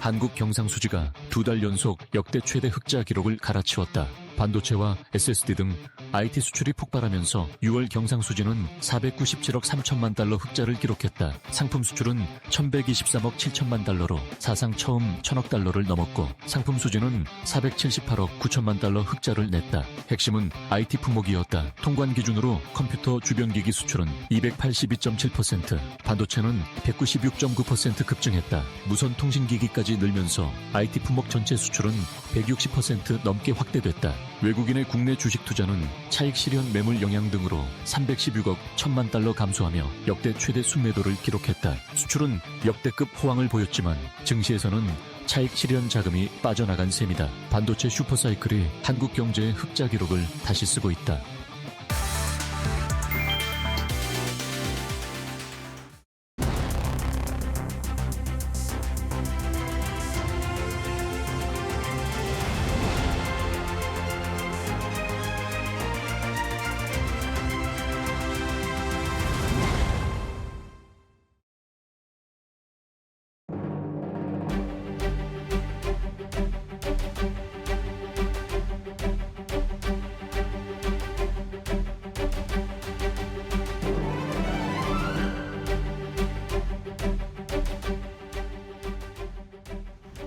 시장 이야기 시간으로 이어가 보겠습니다. 오늘도 유가증권 시장은 4%가 넘는 낙폭, 특히나 외국인이 3조 이상 매도하면서 반도체 기업을 중심으로 깊은 조정을 받고 있습니다. 최근에 긴 넓은 박스권 안에서 지속적인 변동성을 보여주고 있는 반도체 투톱인데요. 하지만 시장에서 바라보는 시각은요. 반도체 기업들 지금 과도하게 저평가되어 있다. 여전히 성장성은 무궁무진하다. 이렇게 긍정적인 전망과 함께 지금 과도하게 경쟁이 펼쳐지면서 조금은 조정을 받을 때가 됐다라는 의견이 팽팽하게 엇갈리고 있는 상황입니다. 우리가 어떻게 시장 전략을 세워야 되는지 지금부터 알아보겠습니다. 파이낸셜 리서치의 박철순 대표와 함께합니다. 안녕하십니까? 네, 안녕하세요. 네, 반갑습니다. 우선 간밤에 또 이 반도체에 대한 우려감을 좀 키울 수 있을 만한 이슈가 등장을 했죠. 샌디스크가 실적 발표했는데 기대치에 부합 조금 못 미치는 이러한 실적과 가이던스를 내놨습니다. 반도체 투톱 여전히 좀 매력적이라고 저희가 바라봐야 될지 대표님께서는 어떻게 보실까요? 네, 조금 전에 이제 언급해 주신 것처럼 네. 이제 샌디스크가 실적 발표를 했는데 네. 사실 분기 실적은 상당히 좋았습니다. EPS도 좋았고 매출도 좋았는데 3분기 이제 가이던스가 시장 예상치를 조금 하회를 하다 보니까 투자 심리가 조금 약화됐던 것도 있고요. 그 다음에 이제 기본적으로 최근에 미국 증시 같은 경우도 메모리 반도체 중심으로 해서 반등이 세게 좀 나왔었기 때문에 차익 매물로 인해서 그러니까 간밤에 미국 증시가 좀 흔들렸던 모습들이 있었고 그런 영향들이 또 우리나라 증시에도 작용을 하고 있는 상황이라고 보시면 될 것 같습니다. 일단 지금 단기적으로 이제 7월 말부터 시작해서 마지막 거래일부터 지금까지 세게 반등이 좀 나오다 보니까 단기성 차익 매물들이 좀 추락해 다니면서 다시 한번 변동성이 또 확대되는 모습이고요. 그러다 보니까 지금 삼성전자와 SK하이닉스가 오늘 각각 6에서 10%대 하락하고 있는 모습인데 결론부터 말씀을 드리면 여전히 단기성 자금이 아니라 중장기적인 투자 자금이라고 한다면 여전히 지금은 분할 매수 관점으로 접근이 가능한 상황이라고 보여집니다. 일단 AI 수요로 인해서 메모리 공급 부족은 계속적으로 진행이 되고 있고 장기화될 걸로 보고 있는데 지금 우리가 알고 있는 삼성전자, SK하이닉스, 그다음에 마이크론까지 해서 글로벌 3대 메모리 기업 자체가 디램, 특히나 HBM이라든지 범용 디램이라든지 모두 다 2027년도까지 판매가 다 완료가 됐다라는 소식이 들렸습니다. 그만큼 수요가 굉장히 지금 강한 상태이고 이미 공급은 거의 끝나 있는 상황이다. 그래서 내년까지도 사실 물량이 좀 부족한 계속 상황들이 확실시되고 있는 상황이기 때문에 역시나 메모리 수요가 견조하다는 것들을 계속적으로 우리가 확인을 하고 있다라는 점 참고하시면 될 것 같고요. 거기다가 이제 아무래도 AI 서버용 HBM이 전체 디램 수요의 한 70% 정도를 담당하고 있기 때문에 범용 디램 쪽도 지금 공급이 굉장히 부족한 상황입니다. 그러다 보니까 범용 디램 쪽도 계속적으로 쇼티지가 지속될 가능성이 있다라는 점도 기억하시면 좋을 것 같고요. 그다음에 이제 디램뿐만이 아니라 낸드까지도 지금 공급이 거의 다 완판이 되고 있는 상황입니다. 지금 2027년도 생산 물량이 대부분 다 낸드도 지금 선판매가 됐거나 조금 늦게 되는 기업들 같은 경우는 이번 달 말까지는 다 완판이 될 걸로 예상을 하고 있어서 이제는 디램뿐만 아니라 낸드 쪽까지도 공급 부족이 심화가 되고 있는 상황이다라는 점도 긍정적인 요인 중에 하나다라고 보시면 될 것 같고요.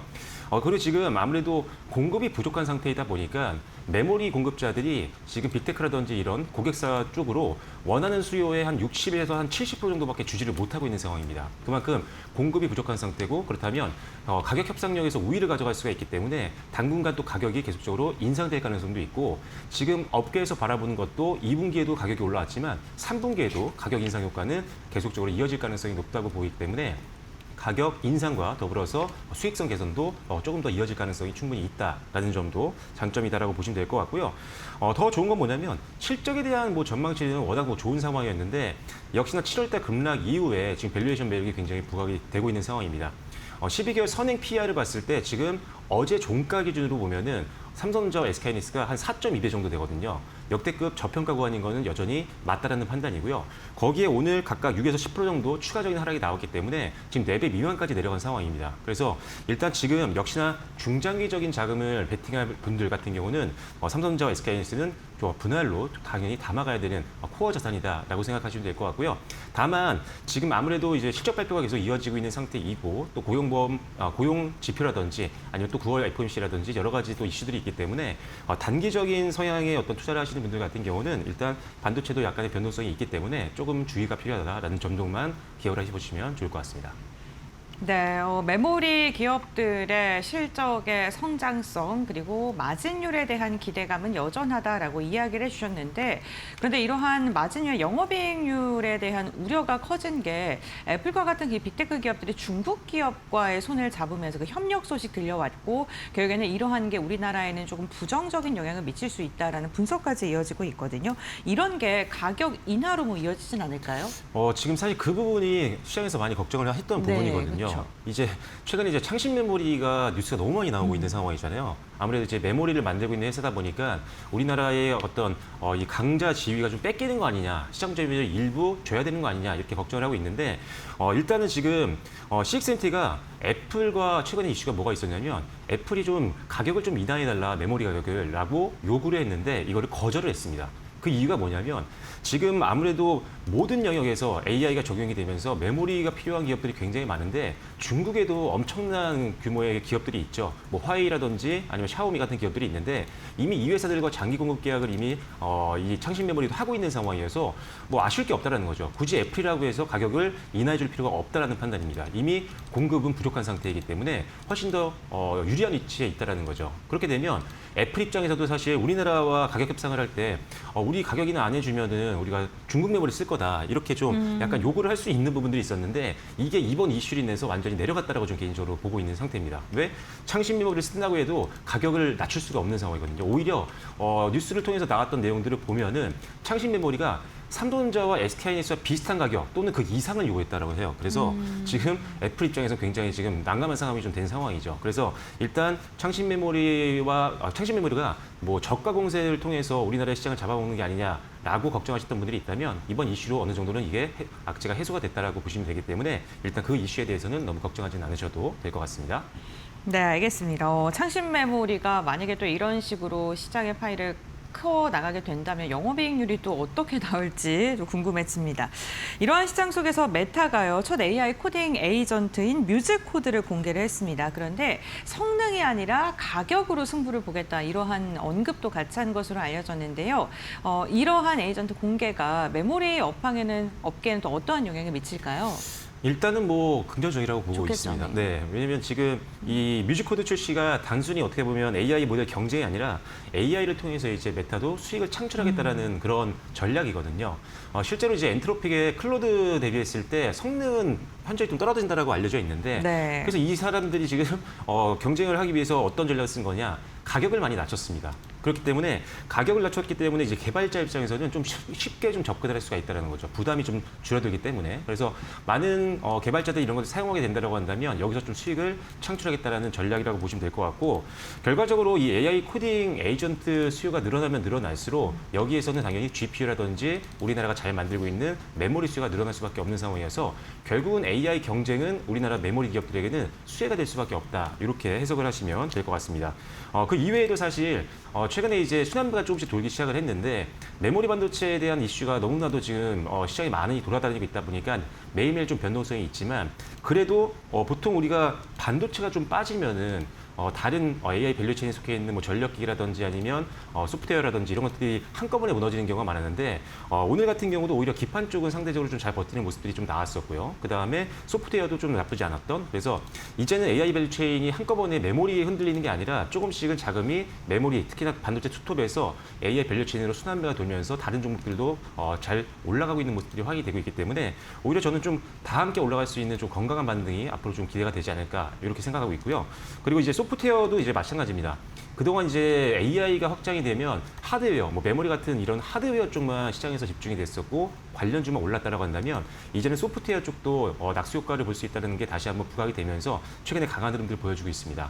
다만 이제 소프트웨어 관련된 종목들은 실적이 아직 확인되지 않는 종목들도 꽤 많이 있는 그런 섹터라는 점을 잘 고려하셔서 소프트웨어 관련된 종목들을 공략하실 때는 일단 적자가 많이 낙폭을 축소하고 있거나 또는 턴어라운드가 되고 있는 기업 또는 실적이 안정적으로 나오는 기업들 위주로 이제는 선별적인 매수가 중요하다는 점 기억하시면 좋을 것 같고요.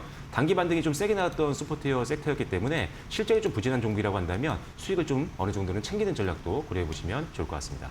네, 알겠습니다. 어쨌든 이러한 에이전트의 확산이 된다면 반도체 수요도 증가하게 되고 이런 게 결국에는 메모리 기업들에게도 긍정적인 영향을 미칠 것으로 기대됩니다. 오늘 시장도 그렇고요. 7월 말부터 유가증권 시장 대비 코스닥의 강세장, 선방하는 장세가 이어지고 있는 상황이고요. 오늘도 바이오 관련된 기업들 좋고 지금 뭐 20일 날 유니트리 상장을 앞두고 지금 로봇 관련된 기업들 기대감이 좀 커지고 있는 상황이거든요. 추가적으로 상승할 여력이 남아 있는지 그리고 어떤 기업을 보면 좋을까요? 일단은 로봇 같은 경우는 지금 이제 휴머노이드 로봇 관련해서 경쟁이 좀 심화가 되고 있잖아요. 네. 우리나라 대기업들은 대부분 다 로봇 사업을 지금 진행하고 있고 글로벌 주요국들도 마찬가지입니다. 그러다 보니까 이제 기업들의 투자가 계속 진행이 되고 있고 그 투자금이 결국 수익으로 이어지는 기업들도 상당히 많이 생기고 있는 상황이다라고 생각하시면 될 것 같고요. 방금 말씀해 주신 것처럼 유니트리가 IPO를 하게 된다라고 하면서 어떻게 보면 전 세계적으로 이제 로봇주에 대한 관심도가 한꺼번에 높아질 수 있는 상황이기 때문에 수급적으로는 조금 더 우호적인 환경이 만들어질 가능성이 있다라고 보고 있는 그런 상태입니다. 그리고 이제 AI 데이터 센터가 계속적으로 확장이 되면서 물류라든지 제조 자동화 수요도 계속 늘 걸로 보고 있는 상황이고요. 정부 같은 경우도 로봇 산업 육성 정책을 계속적으로 강화를 하고 있는 상황이기 때문에 역시나 정책적인 수요에 대한 기대감도 좀 있는 상황이다라고 생각을 하시면 될 것 같습니다. 다만 조금 이제 걱정이 되는 부분들은 뭐냐면 이번 주 이제 말에 이제 고용 지표 발표가 좀 있잖아요. 근데 고용 지표 발표가 어떻게 보면은 미국 연준의 금리 방향성에도 영향을 줄 수가 있거든요. 네. 만약에 고용 지표가 우리의 예상치를 조금 하회한다라고 한다면 다시 한번 금리 인상에 대한 우려감이 부각이 되면서 성장주들 같은 경우는 약간 변동성을 입을 수가 있는 상황입니다. 그러다 보니까 제가 봤을 때 오늘 같은 경우 로봇주라든지 그리고 2차전지라든지 성장 섹터로 분류되고 있는 종목들 같은 경우는 약간 경계감이 좀 있는 것 같아요. 그래서 지금까지 좀 잘 올라왔다가 오늘 좀 쉬어가는 흐름들이 대부분 다 나오고 있는데 아무래도 이 경제 지표 때문인 경제 지표가 영향이 될 수 있는 거라고 생각합니다. 그래서 오히려 지금의 변동성에 급하게 들어갈 필요는 없을 것 같고요. 고용 지표가 좀 잘 나왔다라고 한다면 그때 천천히 담아도 늦지 않으니까 2, 3거리일 정도는 지켜보시는 게 좋겠다라는 점 말씀드리겠고 로봇주도 마찬가지입니다. 성장 기대감은 있지만 아직 실적에 대한 실적이 시장의 기대치를 충족하지 못하는 기업들도 많기 때문에 이런 종목들은 사실 급등 이후에 급락으로 상승폭을 빠르게 반납하는 경우가 상당히 많이 있거든요. 그래서 제가 봤을 때는 일단 대기업들과의 어떤 협력 관계가 있는 기업들이 좋을 것 같고요. 그리고 아까 유니트리가 상장하게 되면 사실 휴머노이드 로봇이라든지 완제품을 만드는 기업들은 경쟁 구도가 생길 수가 있기 때문에 상대적으로 조금 악재로 더 작용할 수도 있거든요. 그렇다면 반대로 부품주라든지 이런 것들은 오히려 중국 쪽으로 수출을 할 수도 있는 문이 열려 있는 상태이기 때문에 완제품보다는 당분간은 부품주를 좀 보시는 게 좋을 것 같다. 그리고 실적이 나오는 종목들을 보시면 좋을 것 같은데 그런 관점에서 보면은 SPG가 그래도 상대적으로 상당히 상위권에 있는 종목이라고 생각을 합니다. 일단 SPG는 분기별이나 연도별로 봤을 때 영업이익과 순이익이 계속적으로 흑자를 기록하고 있는 기업이고 작년 대비했을 때 올해 전망치도 상당히 높게 평가가 되어 있는 상황입니다. 실적도 올해 급증이 예상이 되고 있는 상황이고 거기에 추가적으로 지금 삼성전자가 지금 계속적으로 로봇 쪽에 본격적인 이제 투자를 하고 있고 사업을 강화를 시키고 있는 상황인데 삼성이 투자한 기업이 이제 레인보우 로보틱스가 있죠. 레인보우 로보틱스 속으로 감속기를 독점적으로 납품하고 있는 게 바로 이 SPG라는 기업입니다. 향후 이제 액추에이터 사업까지도 기대감이 많이 열려 있는 상황이기 때문에 여러 가지 면에서 봤을 때 실적, 기술력, 그리고 안정적인 밸류체인, 그리고 고객사들 이런 것까지 봤을 땐 SPG가 상당히 좋을 것 같습니다. 오늘 그래도 다른 종목 대비했을 때 오늘 보합권에서 잘 버텨주고 있는 모습이고요. 아직은 전고점까지 지금 루입이 좀 열려 있는 상황이기 때문에 가격적으로 본다라고 한다면 한 14만 원 정도 선 어떻게 보면 5월달 고점까지 여러분들이 단기적인 목표가로 설정하고 대응해 보시면 좋을 것 같습니다. 네, 알겠습니다. SPG에 대해서도 좀 이야기를 해주셨고 오늘 시장 대비 그래도 좀 선방해 줍니다. 0.1%가 소폭의 하락 나오면서 108,700원 선 지나가고 있습니다. 바이오 기업들도 최근 되게 좋거든요. 오늘도 알테오젠 강세 나타나고 있고요. 바이오 기업 중에서는 좀 볼만한 거 있을까요?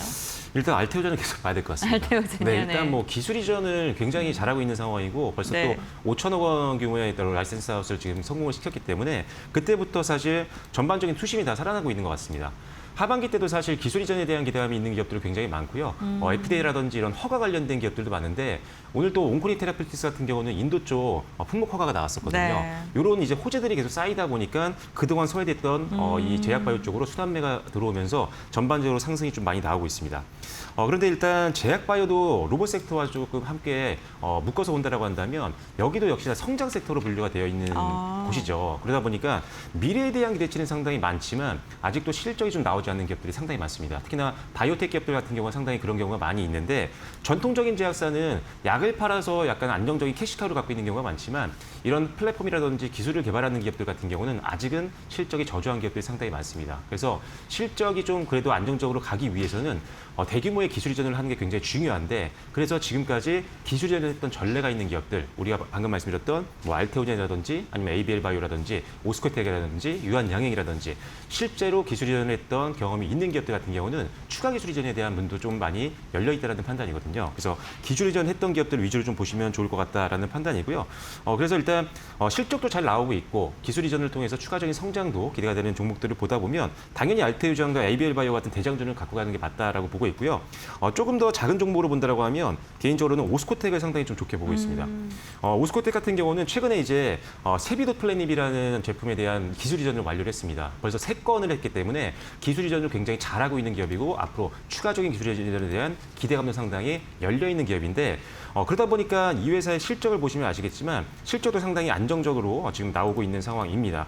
동종업계 대비했을 때 상당히 실적도 잘 나오고 있는 상황인데도 불구하고 주가는 상당히 소외를 많이 받았기 때문에 가장 저평가 매력이 부각되고 있는 종목으로 증권사에서도 계속 리포트가 반복적으로 나오고 있는 기업이다라고 보시면 될 것 같고요. 그리고 최근에 경영권 승계가 마무리가 됐습니다. 그래서 경영권 승계가 마무리가 됐기 때문에 사실 뭐 경영권 승계 이후에 주가가 올라가는 게 100%는 아니겠지만 보통 경영권 승계할 때는 세금 문제 때문에 주가가 좀 내려가는 경우가 좀 많거든요. 그런데 이제는 반등이 좀 나오고 있는 구간이기 때문에 여러 가지 측면에서 봤을 때는 뭐 실적, 그다음에 기술 이전, 그다음에 경영권 승계 마무리까지 해서 주전에 대한 기대감까지 있는 오스코텍을 좀 보시면 좋을 것 같고요. 단기적인 관점에서 보신다라고 하면 일단 121선, 그다음에 201선이 좀 저항이 될 수 있어서 가격적으로 본다면 한 45,000원 정도 선을 1차적인 목표가를 한번 보시는 것도 한번 고려해 보시면 좋을 것 같습니다. 네, 알겠습니다. 이 널뛰기 증시가 이어지면서 시장에 대한 고민도 좀 깊어지실 것 같은데 종목을 선정하고 좀 대응할 때 어떤 기준으로 저희가 대응을 하면 좋을지 간략하게 좀 부탁드릴게요. 네, 일단 반도체 쪽 섹터는 여전히 지금 계속 우리가 가져가야 되는 섹터라고 생각이 됩니다. 네. 뭐 펀더멘탈이 훼손된 건 전혀 없고요. HBM이라든지 DRAM, 이제는 낸드까지도 공급 쇼티지가 지속이 되고 있는 상황이기 때문에 일단 실적에 대한 기대치가 너무나도 높다라는 거죠. 오히려 조정은 매수의 기회가 될 수 있기 때문에 천천히 좀 담아가는 전략으로 한 30% 정도는 포트폴리오에 어느 정도 매수를 해놓는 게 좋겠다라고 말씀을 드리겠고요. 그 이외에도 뭐 전력기기라든지 변압기, 전선, 그다음에 전력 인프라, 뭐 냉각 솔루션 이런 AI 밸류 체인들도 수단배가 계속 돌 가능성이 있습니다. 한동안 계속 조정을 받았기 때문에 실적 대비 저평가 매력이 있는 종목들이 상당히 많기 때문에 이들 섹터들도 여러분들이 메인 섹터로 여러분들이 포트폴리오에 담아놓는 게 좋을 것 같고요. 네. 다만 이제 지금 급한 매수보다는 일단 조정 시의 분할 매수 관점으로 접근하는 게 좋겠다는 점, 그리고 추가적으로 일단 고용보고서 발표가 굉장히 중요한 이번 주 이벤트입니다. 그래서 고용 발표 이전에는 조금 현금 보유량을 좀 가지고 있으시다가 고용 지표가 잘 나온다라고 하면 다음 주에 시장 반등 보시면서 그때 비중을 좀 늘리는 전략으로 단기적인 대응은 해보시면 좋을 것 같습니다. 네, 알겠습니다. 어쨌든 반도체 기업들에 대한 중장기 성장성에 대해서는 여전히 긍정적으로 평가해 주셨고요. 지금 금리와 연동돼서 굉장히 중요한 힌트를 주는 고용 지표 확인하고 조금 더 여유롭게 시장을 바라보자라고 말씀해 주셨으니까요. 투자 전략 세우시는 데 참고해 보시기 바랍니다. 대표님과의 말씀 여기까지 나누겠습니다. 고맙습니다.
이란과 오만이 호르무즈 해협의 상선 안전 통항로 확보를 위한 협상 끝에 신규 항로의 지리적 좌표에 합의했다. 오일 에스마일 바가이 이란 외무부 대변인은 이란과 오만이 통항로 구축에 합의하고 공동 성명 발표를 앞두고 있다고 밝혔다. 이번에 조율된 항로는 2에서 4개월간 운영될 임시 항로로 새 항로가 적용되면 기존 항로는 폐쇄되고 선박 상당수가 이란 영해를 통과하게 된다. 다만 이란 측은 이번 합의가 해협의 전면 개방을 의미하는 것은 아니며 미국의 해상 봉쇄 등 군사적 위협이 지속되는 한 선박의 안전을 완벽히 보장할 수는 없다고 선을 그었다. 외신은 이번 합의문 초안에 이란의 해협 통제권 내용이 담겼으며 향후 미국과 이란 간 핵 협상 재개의 계기가 될 수 있다고 분석했다. 호르무즈 항로 합의가 실제 통항 안정과 미국 이란 협상 재개의 연결고리가 될지 주목된다.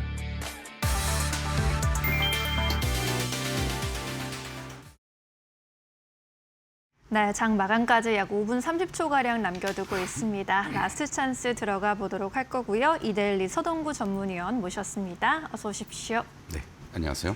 네, 오늘도 코스닥이 조금 더 선방해주는 모습이었습니다. 코스닥 800선 지키려는 동시호가 구간의 움직임 나타나고 있는데 오늘 시장은 좀 전반적으로 어떻게 해석해 보는 게 좋을까요?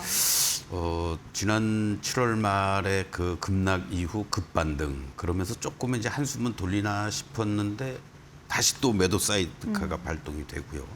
여전히 이 시장은 단기 급등 이후에 또다시 변동성이 나타나고 있다. 다만 조금 차별화가 됐죠. 앵커님도 말씀하셨던 것처럼 코스피보다는 코스닥이 조금 더 안정적인 그러한 모습을 보여주고 아무래도 코스피 시장의 경우에는 삼성전자와 특히 SK 하이닉스 관련된 어떤 외국인들의 이 롱숏 전략에 따른 변동성이 클 수밖에 없다 이렇게 볼 수 있을 것 같습니다. 결국 외국인들은 코스닥 시장에서 4일 연속 순매도, 선물 시장에서는 5일 연속 순매도를 보이면서 특히 이 선물 시장 쪽에서의 매도 매수 이러한 부분들이 이 코스피 시장의 변동성을 더욱더 초래하는 이러한 모습으로 나타나고 있는 게 아니냐 이렇게도 볼 수 있겠고요. 아무래도 삼성전자와 SK 하이닉스를 중심으로 해서 반도체와 IT주들의 급등락이 지난주에 이어서 이번 주에도 지속이 되고 있다. 이런 점이 투심을 완벽하게 회복시키기에는 조금 더 시간이 필요하지 않을까 이런 말씀을 드리겠고 반면에 이제 코스닥 시장에서는요 다양한 섹터와 종목들의 순환 흐름들이 빠르게 이어지고 있다. 같은 예를 들어서 로봇 관련주 내에서도 순서대로 급등하는 종목들이 나오고 있고요. 네. 뭐 화장품 쪽이라든가 그리고 2차 전지 내에서도 종목별로 또 바이오 쪽들도 마찬가지예요. 이런 어떤 모습들이 나타나고 있다는 것은 지난 7월 말에 어떤 원웨이 일방적으로 급락했던 거의 전 업종 전 종목이 급락했던 흐름에서 네. 이제는 서로가 이런 표현하기 뭐합니다만 살길 찾아가는 그러한 모습들도 나타나고 네. 있다. 이렇게 볼 수가 있겠습니다.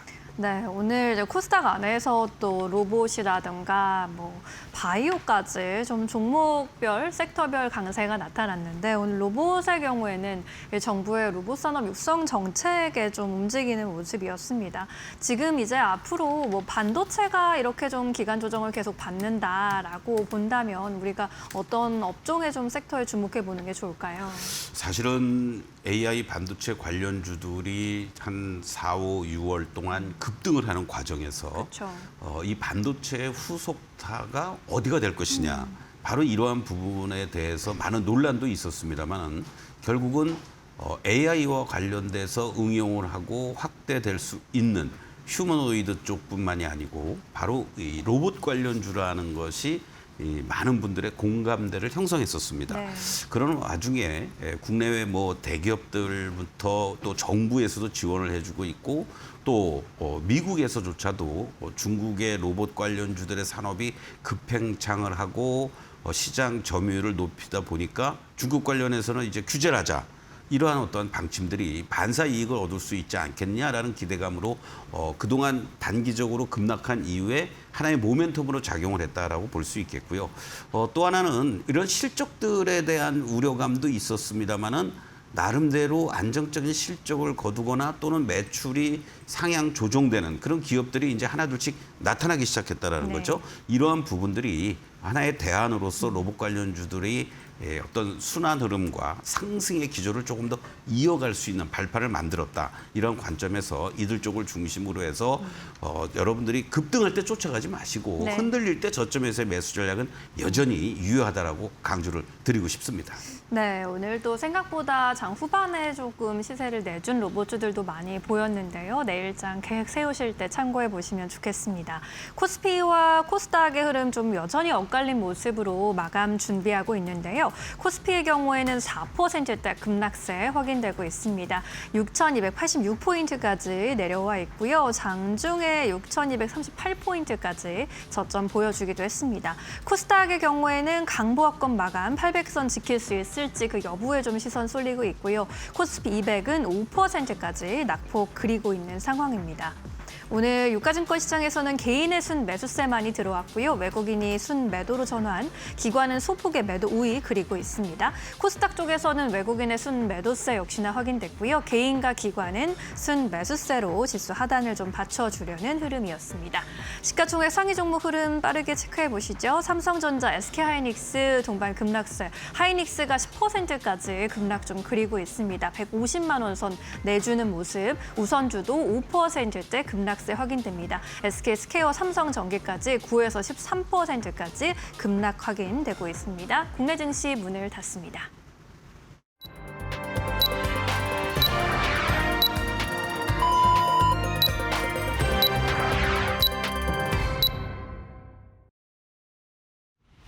목요일장 국내 증시 마무리가 됐습니다. 오늘 우리 시장은 코스피의 힘이 오후장 갈수록 더 빠지면서 반도체 기업을 중심으로 외국인의 매도 물량이 강하게 출회가 됐습니다. 반면에 코스닥은 800선을 지켜주기 위해서 막판까지 힘내주는 모습이었는데요. 트레이딩 뷰를 통해서 조금 더 자세한 마감 종목별 상황 함께 확인해 보겠습니다. 결국에는 삼성전자와 SK하이닉스가 일제히 약세를 그리면서 마감을 했습니다. 샌디스크 그리고 AMD의 가이던스의 실망감이 국내 증시까지 영향을 줬고요. 지금 미국 선물 시장에서도 다우존스는 견조한 상승세가 나타나는 반면에 나스닥은 하락을 하고 있다는 것 또한 우리 반도체 기업들에게는 부담으로 작용되는 듯합니다. SK하이닉스 결국에는 두 자릿대 낙폭을 그리면서 마감했고요. SK 스퀘어 역시나 오늘은 13% 급락세, SK도 9%가량 빠지면서 종가를 체결했습니다. 오늘 반도체 기업들이 약한 모습 보이면서 MLCC 기판 관련된 기업들의 주가도 전일과는 사뭇 다른 모습 나타났는데요. 삼성전기도 9%가량 하락했고요. LG이노텍 역시나 7%가량의 조정을 받았습니다. 오늘 방산 관련된 기업들 중에서는 LRD 디펜스 앤 에어로스페이스가 실적을 발표했는데요. 매출과 영업이익이 괜찮았습니다. 그런데 순이익의 감소세가 확인되면서 시장에서는 부정적인 해석이 더해졌고 두 자릿대 낙폭을 그리면서 마감을 했습니다. 다른 방산 관련된 기업들의 주가는 그래도 상승 마감하는 데 성공을 했습니다. 시장의 불확실성 확대 속에 흔들림이 거세지면서 방어주 역할로 오늘은 금융 관련된 기업들의 주가가 그래도 견조했는데요. 하나금융지주, 신한지주 그리고 화재보험사인 삼성화재, 메리츠금융지주까지 일제히 상승 마감하는 데 성공을 했습니다. 제조업 부근에서는 원전 관련된 기업들, 한미반도체와 그리고 조선 관련된 기업들 전반적으로 조정받은 가운데 HD 한국조선해양은 1%가량의 오름세를 그리면서 마감을 했습니다. 오늘 바이오 기업들이 시장 대비 선방하는 모습이 양시장에서 일제히 확인이 됐었는데요. 의약품에서 삼성바이오로직스, 셀트리온과 같이 바이오 전반적으로 오늘 상승을 할 준채 마감하는 데 성공했고요. 시가총액 상위 가운데서는 고려아연이 두 자릿대 강세를 보이면서 가장 도드라진 상승폭을 그리는 데 성공을 했습니다. 2분기 영업이익이 잘 나왔습니다. 1년 전과 비교했을 때 100% 이상 성장했고요. 무려 106분기 연속으로 흑자를 달성한 것으로 확인이 되면서 시장에서 기대감은 점점 더 커지고 있는데 구리 가격 상승 역시나 주가의 보탬이 되는 호재 역할을 했습니다. 여기에다가 API 역시나 호실적과 함께 오늘 5%가량의 상승세, KT 역시나 오늘 좋은 실적 내놓으면서 1% 넘는 시장 대비 선방하는 모습 나오면서 오늘 좋은 호실적을 발표한 기업을 중심으로는 시장이 흔들리는 가운데서도 매수세가 유입됐다는 게 특징적입니다. 다음으로는 코스닥 함께 확인해 보겠습니다.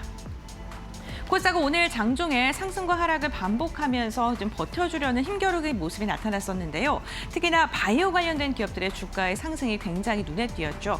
알테오젠 같은 경우에는 5%가 넘는 견조한 상승세, 강한 시세 이어갔습니다. 기술 수출이 연일 지속되고 있고요. 여기에다가 앞으로 로열티에 대한 기대감도 더해지면서 매수세가 유입됐습니다. 휴젤도 오늘 7% 넘는 상승 그리는 데 성공했고요. 2분기 호실적 발표하면서 미용 의료기기 전반적으로의 주가를 끌어올리는 데 성공했고요. 일라이릴리가 좋은 실적 내놓으면서 오늘 비만 치료제 국내 기업들 역시나 훈풍이 이어졌습니다. 펩트론이 3% 넘는 상승 그리는 데 성공했고요. 보로노이 역시나 6%가량의 강세를 그렸습니다. 반도체 대형주들 약하면서 오늘 반도체 소부장도 전반적으로 조정받는 모습이었고요. 2차 전지 기업들은 소폭의 반등 시도했습니다. 에코프로가 1%, BM도 소폭의 상승세 그렸고요. 솔브레인이 4% 그리고 심텍과 TSA도 2에서 3%가량 오르면서 반도체 소부장 안에서도 일부 종목을 중심으로는 매수세가 유입되는 데 성공을 했습니다. 엔터주들도 시장 대비 괜찮은 모습이었고요. 게임주도 전일에 이어서 오늘도 상승했고 스튜디오 드래곤 오늘 개별적인 호재 않으면서 10% 두 자릿대 강세를 그리는 데 성공을 했습니다. LNF가 2분기 영업이익이 전년 대비 흑자 전환을 한 상황인데요. 2차 전지의 이러한 소재단에서의 분위기를 다시금 강세로 돌려 일으킬 수 있을지도 주목해 보시면 좋겠습니다. 이렇게 종목별 마감 상황 함께 확인해 봤고요. 그렇다면 지수 마감 상황은 어떻게 됐을까요? 신민영 앵커 전해주시죠. 네, 목요일 양대지수 마감 상황 짚어보도록 하겠습니다. 코스피 지수는 결국 4%대 급락세 유지했고요. 301포인트 전 거래일 대비 빠졌습니다. 6,296.36에 거래를 마쳤습니다. 반면에 코스닥은 800선 지지에 성공한 모습, 강보합권 마감이고요. 801.66포인트 기록했습니다. 코스피 200도 5%대 급락세 확인되고 있습니다. 코스피는 오늘 하락 출발한 이후로 장중에 급락세 더 거세게 나오면서 장중 저점 6,238포인트까지 낮추기도 했고요. 계속 흘러내리면서 결국에는 6,300선 지지하지 못하는 모습이었습니다. 코스닥의 경우에는 상승 출발한 이후로 장중에 등락을 좀 반복하는 모습이었고요. 장중에 오늘 813포인트까지 고점을 높이기도 했습니다. 결국 800선 지지해주는 모습입니다. 이어서 오늘 유가증권 시장에서의 수급 상황을 살펴보시면요. 외국인이 3조 3천억 원대 물량을 빼냈고요. 물량을 고스란히 개인이 가져갔습니다. 3조 3천억 원대 순 매수세, 기관은 소폭의 1,200억 원대 매도 우위로 집계되고 있습니다. 코스닥 쪽에서의 매매 동향도 함께 보시죠. 외국인 역시나 2천억 원대 매도 우위로 코스닥 시장에서도 팔자세 그렸고요. 기관과 개인의 순 매수세가 이어졌습니다. 기관 1,600억 원대, 개인 800억 원대 순 매수세 확인되고 있습니다. 이어서 오늘 외국인 순매수 상위 종목들 체크해 보시죠. 삼성 바이오로직스, 삼성 STS와 같은 삼성 그룹주들 자리했고요. 삼성전자가 빠진 자리에 다른 그룹주들이 이름을 올리고 있습니다. 한화 에어로스페이스와 같은 방산 쪽으로도 수급 좀 쏠리고 있고요. 기아와 신한지주까지 외국인의 선택을 받고 있습니다. 신한지주는 외국인이 5거래일 연속 순매수하면서 주가 흐름을 이끌고 있습니다. 코스닥 안에서는 파마리서치 이번 주 연일 리스트에 이름 올리고 있고요. 심텍과 대한광 통신, VM까지 반도체, AI 밸류체인 쪽 종목들 흐름 좋았습니다. 인바디의 경우에도 오늘 2분기 실적 공개했는데요. 영업이익 177억 원으로 전년 동기 대비 70% 증가했고 이에 따라 주가도 20% 이상 급등세 기록했습니다. 이 안에서 한화 에어로스페이스 시세 체크해보고 가도록 하겠습니다. 반도체주가 쉬어가고 있는 가운데 방산주 쪽으로도 코스피 안에서 수급이 좀 쏠려가면서 한화 에어로스페이스 수급에는 긍정적으로 작용하고 있고요. 이에 따라서 오늘로 6거래일 연속 강세를 이어갔습니다. 지난 2분기 어닝 서프라이즈를 기록한 가운데 3분기의 수주 증가에 주목해 볼만하다는 증거가 분석이 나오고 있습니다. 오늘 장중에 107만 3천 원까지 터치해줬고요. 종가 기준으로는 4.6%대 강세 105만 4천 원 기록했습니다. 이어서 오늘 기관이 선택한 종목들 살펴보시죠. 순매수 상위 종목.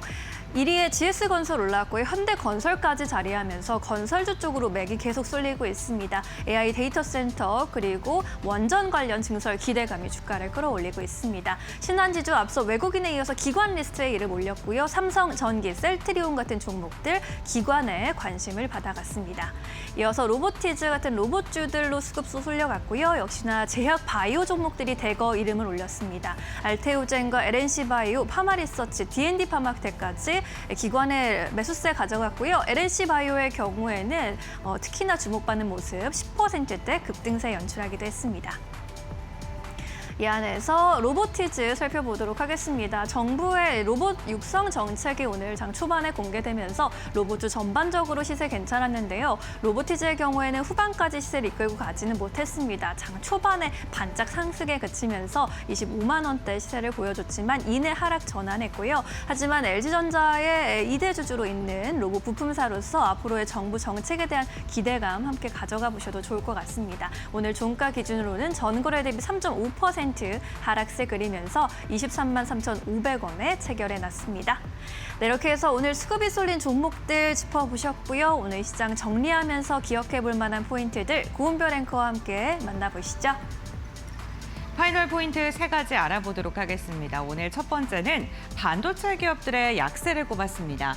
AMD와 샌디스크가 실적을 발표했는데요. 2분기 실적은 시장 기대치를 웃돌았지만 가이던스에 대한 실망감이 오늘은 우리 시장까지 그 영향을 미친 것으로 확인이 됐습니다. 특히나 높아진 눈높이를 충족시키기에는 역부족이었던 가이던스 전망치였는데요. 실적 기대치 미달에 AMD와 샌디스크 역시나 약세를 보였고 그 영향이 고스란히 국내 반도체 기업들까지 이어지면서 SK하이닉스는 오늘 2자릿대 낙폭을 그렸습니다. 특히나 SK하이닉스는요. 프리마켓에서 하한가를 기록하면서 또다시 투자자들을 놀래켜 켰는데요. 단 11주가 거래가 된 것으로 확인되고 있고요. 가격 왜곡 형상이 지난달에 이어서 이번 달까지도 이어지고 있는 상황입니다. 하지만 시장의 전망은 여전히 AI 반도체에 대해서는 긍정적인 전망이 훨씬 더 힘을 받고 있는데요. JP모건에서는 AI 투자 사이클이 아직도 유효하다라고 이야기를 했고 골드만삭스에서는 코스피가 지금 과도하게 조정을 받고 있다면서 12,000포인트까지 상승 여력이 여전히 충분하다라고 이야기를 했고요. 결국에는 이렇게 상승할 수 있는 힘은 반도체에 있다라고 이야기를 한 만큼 반도체가 작은 걱정과 악재 속에서도 흔들린 이 시장 속에서 반도체 기업들을 조금 더 유심히 확인을 해보셔야 될 듯합니다. 두 번째 포인트 함께 확인해 보겠습니다. 두 번째는요. 오늘 이렇게 시장이 박스권 안에서 큰 변동성을 보이면서 은행과 보험 관련된 기업들이 상대적인 방어주 역할을 해주는 데 성공했는데요. 리사콕 연준 이사가 물가가 여전히 높고 필요시에는 금리를 인상하겠다라는 이야기가 나오면서 시장에서 금리 인상에 대한 우려감도 슬며시 고개를 들었습니다. 은행주 같은 경우에는 금리 상승과 환율 하락에 수익성 개선이 기대되는 대표적인 종목 중에 하나고요. 보험도 마찬가지인데요. 시장이 흔들리면서 방어주 역할의 영향까지 함께하면서 전반적으로 오늘은 시장 대비 견조하게 버텨주는 모습도 나타났습니다. 세 번째는 오늘 코스닥을 버텨줬던 지탱하게 만들었던 섹터입니다. 바이오와 함께 확인해 볼 텐데요. 일라이릴리가 실적을 발표했는데 순이익이 무려 25%가량 증가한 것으로 확인됐고요. 영업이익률 전망치가 최대 50%를 제시를 하면서 비만 치료제 관련된 기업들에 대한 주가의 기대감이 더 커지고 있습니다. 오늘 국내에서도 비만 치료제 관련 기업들로 강한 매수세가 유입됐고요. 여기에다가 알테오젠이 오늘 견조한 상승세를 나타냈는데 기술 수출 3건이 성공했고 계약 규모가 1조가 넘는 것으로 확인이 됐습니다. 또한 추가적인 계약에 대한 기대감, 로열티에 대한 기대감이 더 커지면서 오늘 시장 대비 강한 시세를 분출해내는 데 성공을 했고요. 휴젤 같은 경우에도 2분기 매출액과 순이익이 시장의 전망치를 웃도면서 미용 의료기기 관련된 기업들의 주가 역시나 강한 시세를 나타내는 데 성공했습니다. 바이오 기업들에 대한 분위기를 좀 변화를 하고 있는 것 같고요. 코스닥의 상대적인 강세장이 내일도 이어질지도 기대됩니다. 지금 기업들이 실질적으로 지금 실적치를 좀 지속적으로 내놓고 있는 상황인데 기업의 실적에 맞춰서 또 주가도 반응하는 만큼 이 부분도 챙겨보셔야겠네요. 내일장 전략 지금 바로 알아보겠습니다. 네, 어닝 시즌의 정점을 지나고 있는 8월 초 거래가 종료되어가고 있습니다. 이제 이번 주 거래도 하루만 남겨두고 있는데요. 내일 또 어떤 전략 유효할지, 어떤 포인트 살펴봐야 할지 위원님과 이야기 나눠보도록 하겠습니다. 내일장 어떤 부분들 좀 주의 깊게 예의주시해 보면 좋을까요? 사실은 이제 지난 시간에도 말씀드렸던 것처럼 8월 달은 7월의 폭락 이후에 반등의 어떤 그런 기조가 이어질 가능성이 있다. 이걸 대전제로 여러분들이 현재 시장을 대비하시면 좋을 것 같습니다. 오늘도 이렇게 조금은 또 논란 그런 어떠한 흐름들이 연출되고 있지만 시장 주변을 둘러싸고 있는 요인들은 계속해서 개선이 되고 있다라는 거죠. 뭐 대표적으로 새로운 호르무즈 해양이 개방이 된다라는 이런 어떤 합의 소식도 전해지면서 트럼프는 이제 더 이상 이란과의 어떠한 부분을 하고 싶지 않은 그러한 의지를 계속해서 표명하면서 유가가 70불대로 내려갔죠. 금리도 하향 안정되죠. 달러 인덱스도 100선 이하에서 계속 움직여주고 있는 이런 매크로 지표들이 안정적이라는 거. 뭐 당연히 우리 원달러 환율도 1,400원대 초반 자리에서 움직여주고 있는 것은 그만큼 시장의 수급을 개선시킬 수 있는 요인이 되고 있다라고 먼저 말씀을 좀 드리고 싶습니다. 그리고 이제 사실 주요 경제 지표라든가 여러 가지 이런 부분들이 시장에 큰 영향을 미치지는 않습니다만은 그래도 고용과 관련된 부분이 오늘 밤에 미국의 주간 신규 실업수당 청구 건수 그리고 내일 이제 또 민간 고용 보고서가 발표가 되면서 이러한 부분들이 연준의 어떠한 금리 정책과 어떠한 영향을 미칠 것인지 이러한 부분은 매크로적인 측면에서 우리가 계속 관심은 가져봐야 된다 이렇게 말씀을 좀 드릴 수 있겠고 또 하나 이제 주목해 볼 것은요. 지금 뭐 일부 AMD를 비롯해서 샌디스크의 실적 저조 현상이 나타나면서 흔들렸다라고 하지만 국내외에 이 반도체와 관련된 이러한 그 전망이라든가 향후의 어떤 성장의 강도, 속도, 기간 이런 부분은 전혀 지금 흔들림이 없다. 오히려 한국 시장에 특히 SK 하이닉스에 대해서 이제 공격적으로 마이크론과 비교를 하면서 리포트가 많이 나왔고 상당히 목표가를 상향 조정하는 월가의 움직임들도 우리가 주목해 볼 필요가 있지 않겠느냐 이렇게 강조를 좀 드리고 싶습니다. 다만 이럼에도 불구하고 우리 시장이 지금 현재의 모습만 놓고 봤을 땐 여전히 외국인들이 선물을 중심으로 한 이런 파생 쪽에서의 롱숏 전략에 한마디로 얘기하면 놀아나고 있는 그런 흐름이다라고 말씀을 좀 드리고 싶은데 그러한 부분에 있어서 선물 시장의 외국인들의 동향을 한번 일별 추이를 보면서 여러분들께 간략하게만 좀 말씀을 드리겠습니다. 네.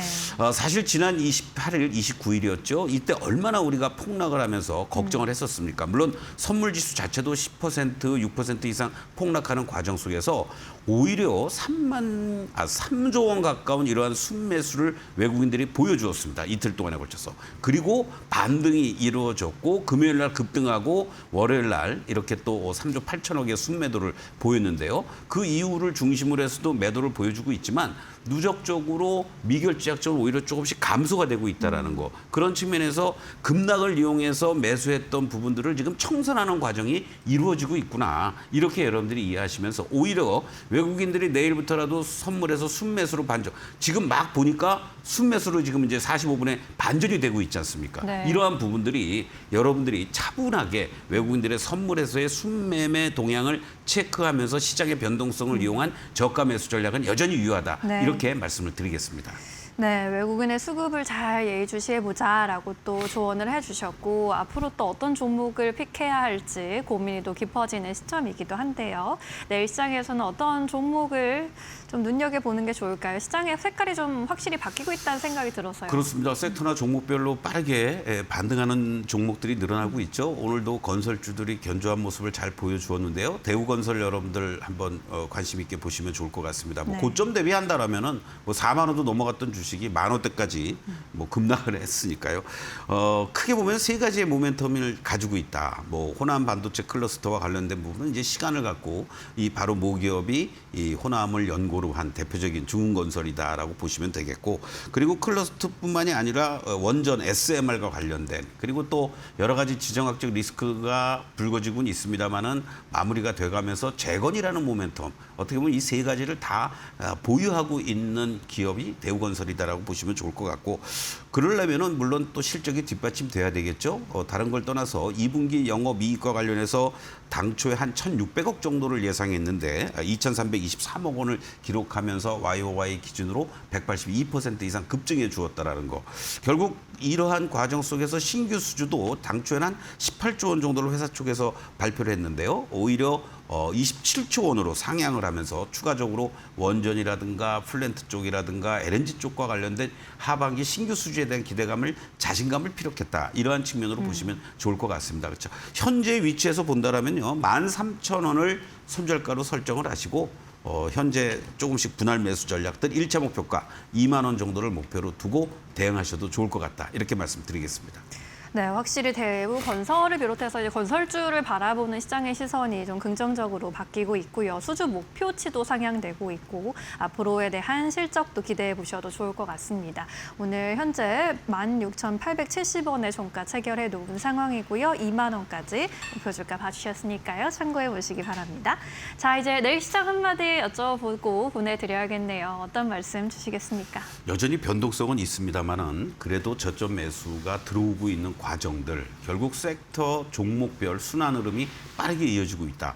한 가지 명심할 것은 아침에 오후에 마감 무렵에 계속 시세들이 변동성이 심합니다. 그러니까 플러스 났을 때 쫓아가지 마시고 네. 마이너스 났을 때 분할 매수, 그리고 또 단기에 급등하면 일정하게 이 실현도 병행하는, 단타를 조정하는 게 아니라 현재 시장의 흐름이 이렇다라는 거 참고하시면서 대응하시면 좋을 것 같습니다. 네, 섹터 그리고 종목별로 순환매를 대응을 좀 똑똑하게 해보자라고 말씀해 주셨으니까요. 내일도 또 현명한 선택해 보시기 바라겠습니다. 오늘 위원님과는 10가지 이야기 나눌게요. 고맙습니다.